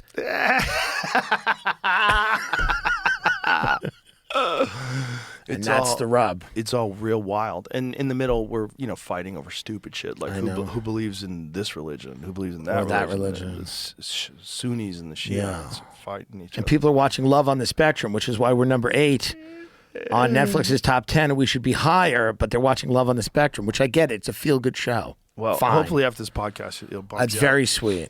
And you filmed the special At the Mothership, and live at the everybody loves Mothership. it, and it's great. Beautiful. I mean, a lot of people love it. Most people love it. Of course, there's enough of this fat blowhard comments, but the vast majority of people enjoy it, which is important. And the show and the you saved it. We know you saved it. Well, the first one was very bad, and the this, producers were making this horrible error mistakes that they always make. They want to light up the room, Yeah. and they want to do things very differently than a normal show. Yeah. But that looks just like a regular That's show. a comedy show, Perfect. and it's not a. Yeah. I don't know what the hell they were doing with the lights. They always do it. They Yeah. try to do it with me when I first started doing specials. They want to light the room up, and it just makes everybody uncomfortable. They all Yeah. feel self-conscious. They all know it's different. There's a reason why comedy clubs are Well, dark. it's just super funny. It's super funny to do a show. I've done so many shows there, and they're all really, really, really good. And then you get the cameras and everything. And then the first one, I go, what the fuck is happening? It would be one thing if I was in like Portland, Maine at like a liberal college. Right. I'd go, okay, well, maybe these kids don't like me or something. And I think maybe It was still good. It was just tense. It was You could tense. feel that people were well aware that you were filming, and it was Yeah. different, and they were like not in it. Yeah. They were watching it, and then thank God they listened to me. No, Thank God. I mean, come on. It was like right away. I was like, okay, who's running this? Yeah. Like, get these fucking lights off all the tables. We saved What it. are all these lights on the side? Kill those. Yeah. Let me see it now. And we No, saved it. too bright. Kill that. Why is that light there? Kill that. Kill all these Yeah. lights. Yeah. Yeah. Yeah, thank God. Thank God. Well, thank God. Thank God. But look, it's important. People need I appreciate it. And get love. people need shit talking. Stop with this Love on the Spectrum. We get it. Yeah. They're happy, I'm your as mother. they should be. But RFK is going to... What did you want to call it that they wouldn't let you? My son's pussy. Yeah.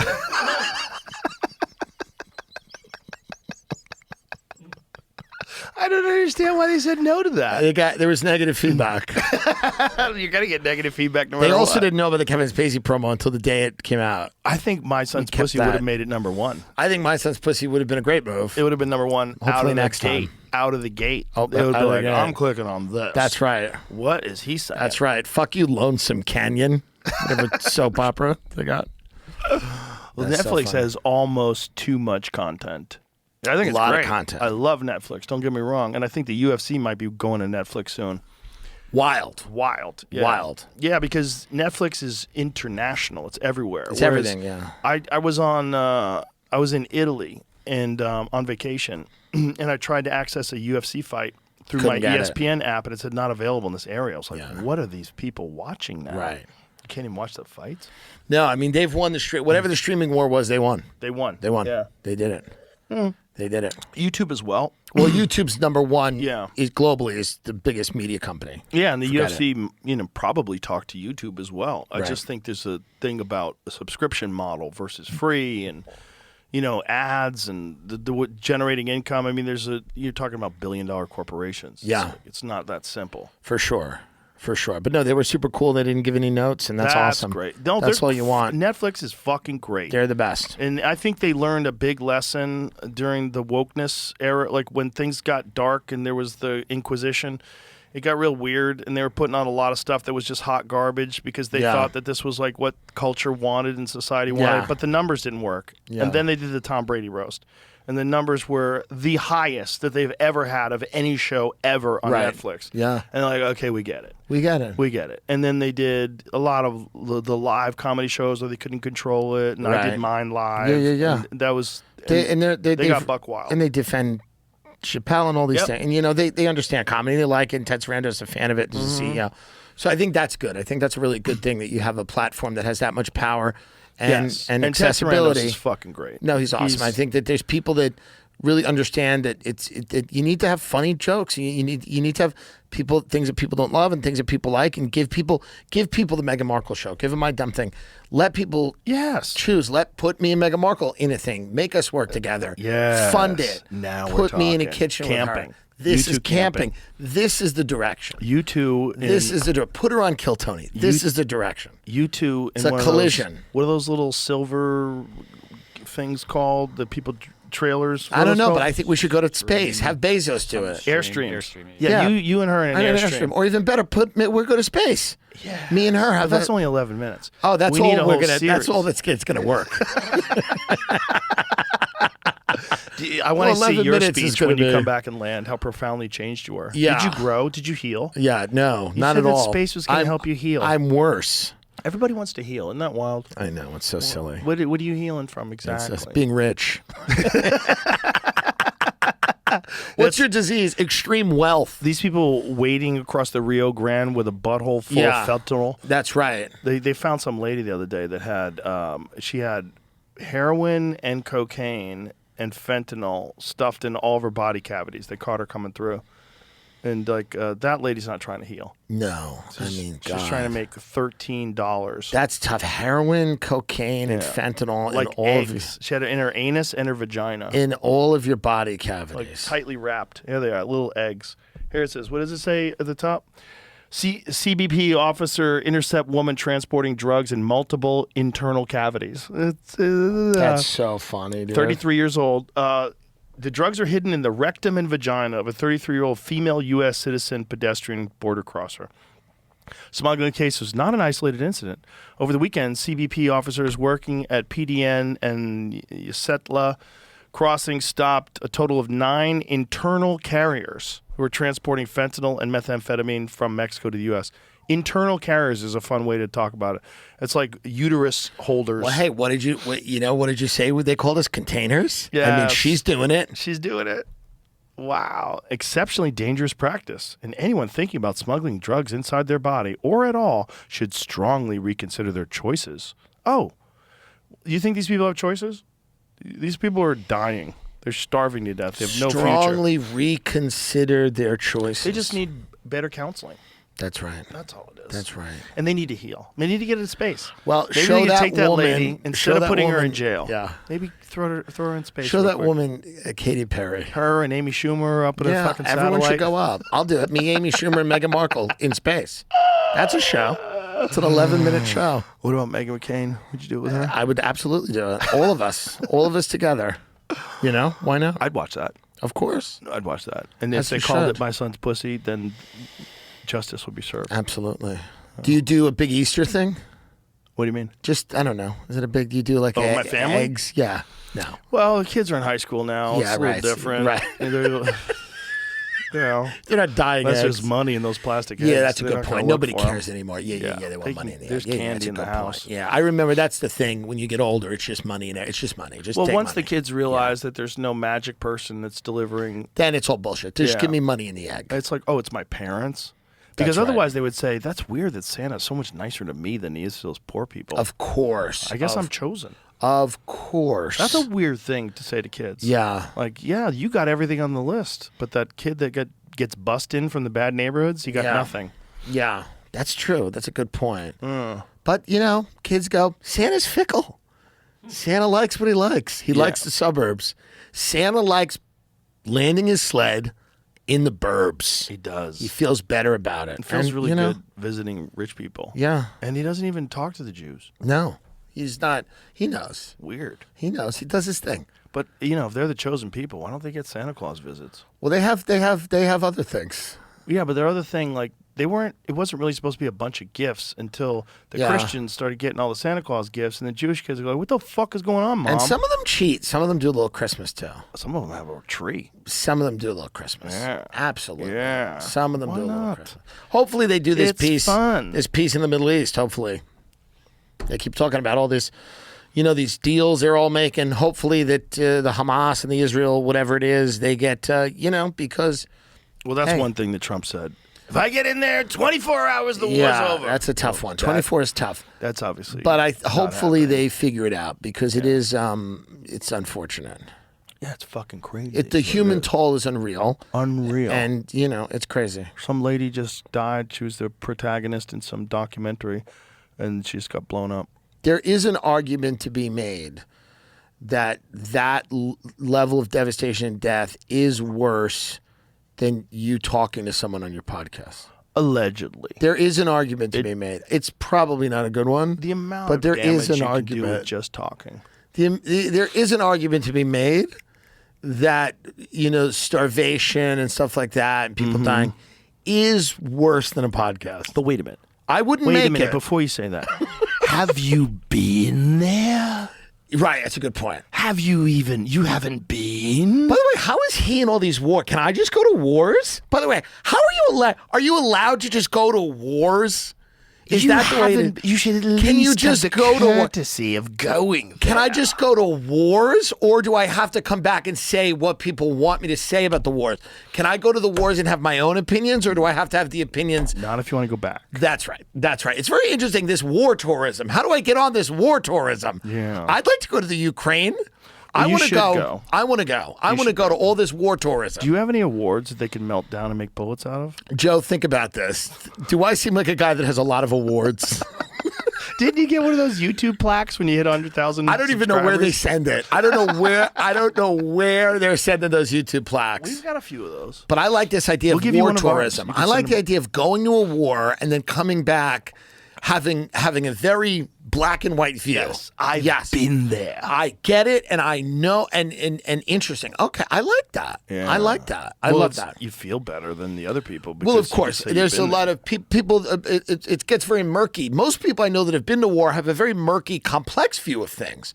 But it is good to go to a war and then come back and be as sure as you were before you came. And you don't have to go for very long. No, you go for an hour. Couple hours. It's a lunch. Yeah. It's lunch on the front line. Put on a flak jacket that says press. Tea on the front lines, and then you come back and you have all the talking. Yeah. And if you're on the right side, you probably don't get shot. Yeah, that's a good idea. Well, there doesn't seem to be a ton of danger for a lot of these people going to these wars. They seem fine. If you cross that line and you have a bucket of food with you, they might light you up. Yeah. No, I'm going to go. I'll go to any war and anything you want.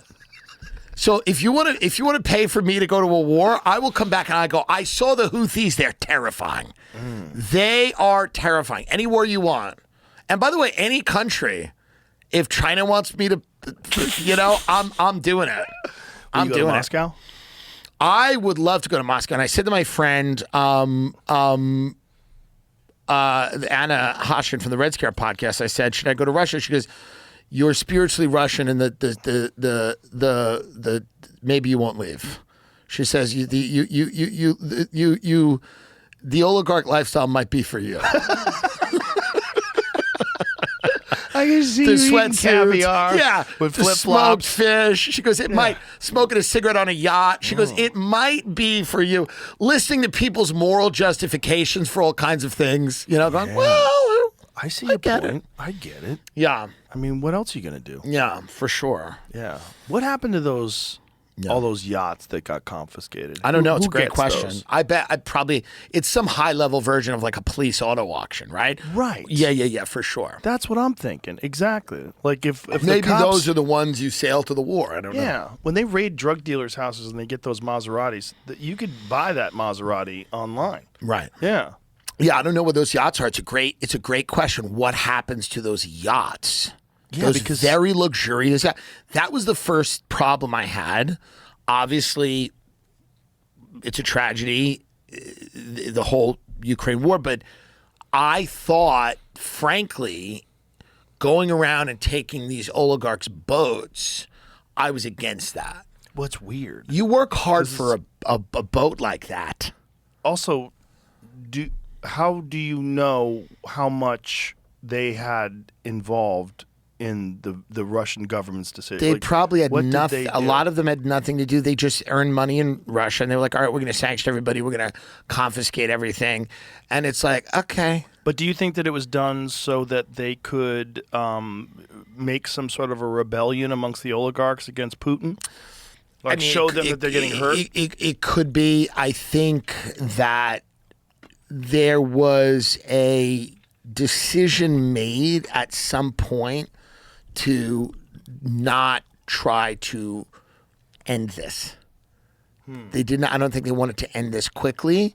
There was a decision made to bleed the Russian military and isolate Russia and try to use this as a way to drain the power and resources of Russia. And you think that by capturing these yachts, it creates like internal turmoil? Not only internal turmoil, but you're now limiting, the ability of these incredibly wealthy people to earn money in countries. You're destroying economic realities and then you're saying to these people, okay, go figure it out. It's what we said to Russia, but they did, right? They got closer to China. They got closer to Brazil. They traded with India. They started an industrial economy. They started producing their own, munitions and things like that. So they were able to kind of start to weirdly build out this middle class. This was the worst. I think it's the worst thing. If you don't want a country to keep invading other countries, you certainly wouldn't put them in the position to be stronger while they were doing it. Yeah, it's all very weird too with like the killing of that pipeline. Yeah. Like aren't more people reliant now on Russian energy because of that? All of this seems to have had the opposite effect. Yeah. All of it seems to have had the opposite from intended effect. The whole thing is fucking crazy. It seems odd. It's just crazy that it's going on so long. I was reading this thing about the amount of money foreign countries that have captured these yachts have to pay to maintain them. Yeah, that's what.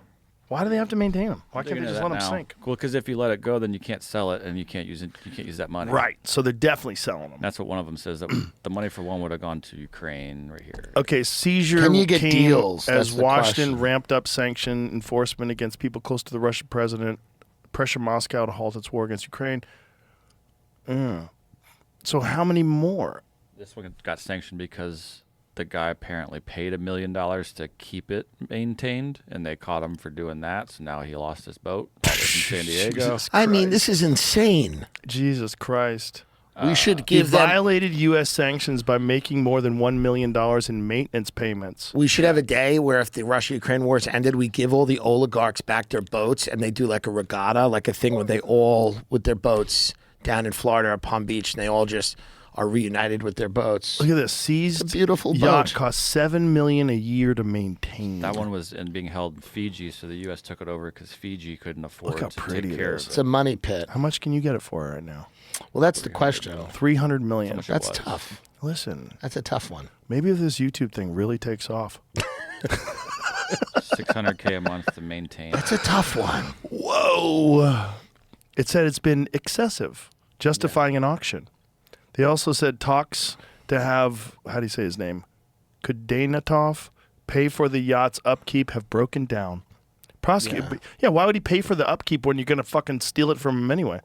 Prosecutors say in previous court filings that Kudainatov is acting as the Almeida's straw owner to disguise Kermenov's role, and that maintenance payments are essential to preserving a yacht's value. Me and Sam Talent walked around Monaco. We were performing in the UK, and we took a little break to go down to France for 2 days. And we're walking around Monaco, and we said to the guy, there's all these yachts in Monaco, and we said, who owns these yachts? And he goes, if you look up online the names of these yachts, you can trace them back to businesses, and you trace that business back to a person. And I said, so that person owns the yacht? He goes, no, you'll never find out who owns these yachts.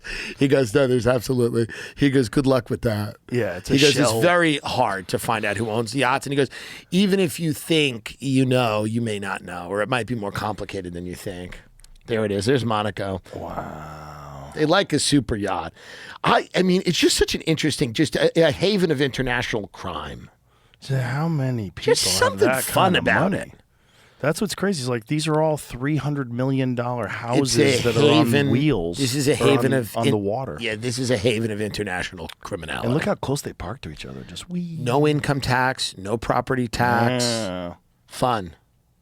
Yeah, Monaco's fascinating. The amount of wealth that I saw when I was there was crazy. The amount of like expensive cars, they were everywhere, and people were just driving them around like it was a car show. Like, it was everywhere, all Yeah. over the street was Ferraris and Lamborghinis and G-Wagons. It's unreal. S-Classes. It's like unreal. everywhere you look, there's Bentleys. And Well, those are the people we're talking about. Those are the people who are like, we're living here, and you ain't, and you'll deal with it. And it's a small spot, too. Well, they like it like that. Yeah, They and keep Monaco's it not big. nice like that. Yeah. Yeah. And you got to tap on the window if you want to go in the store.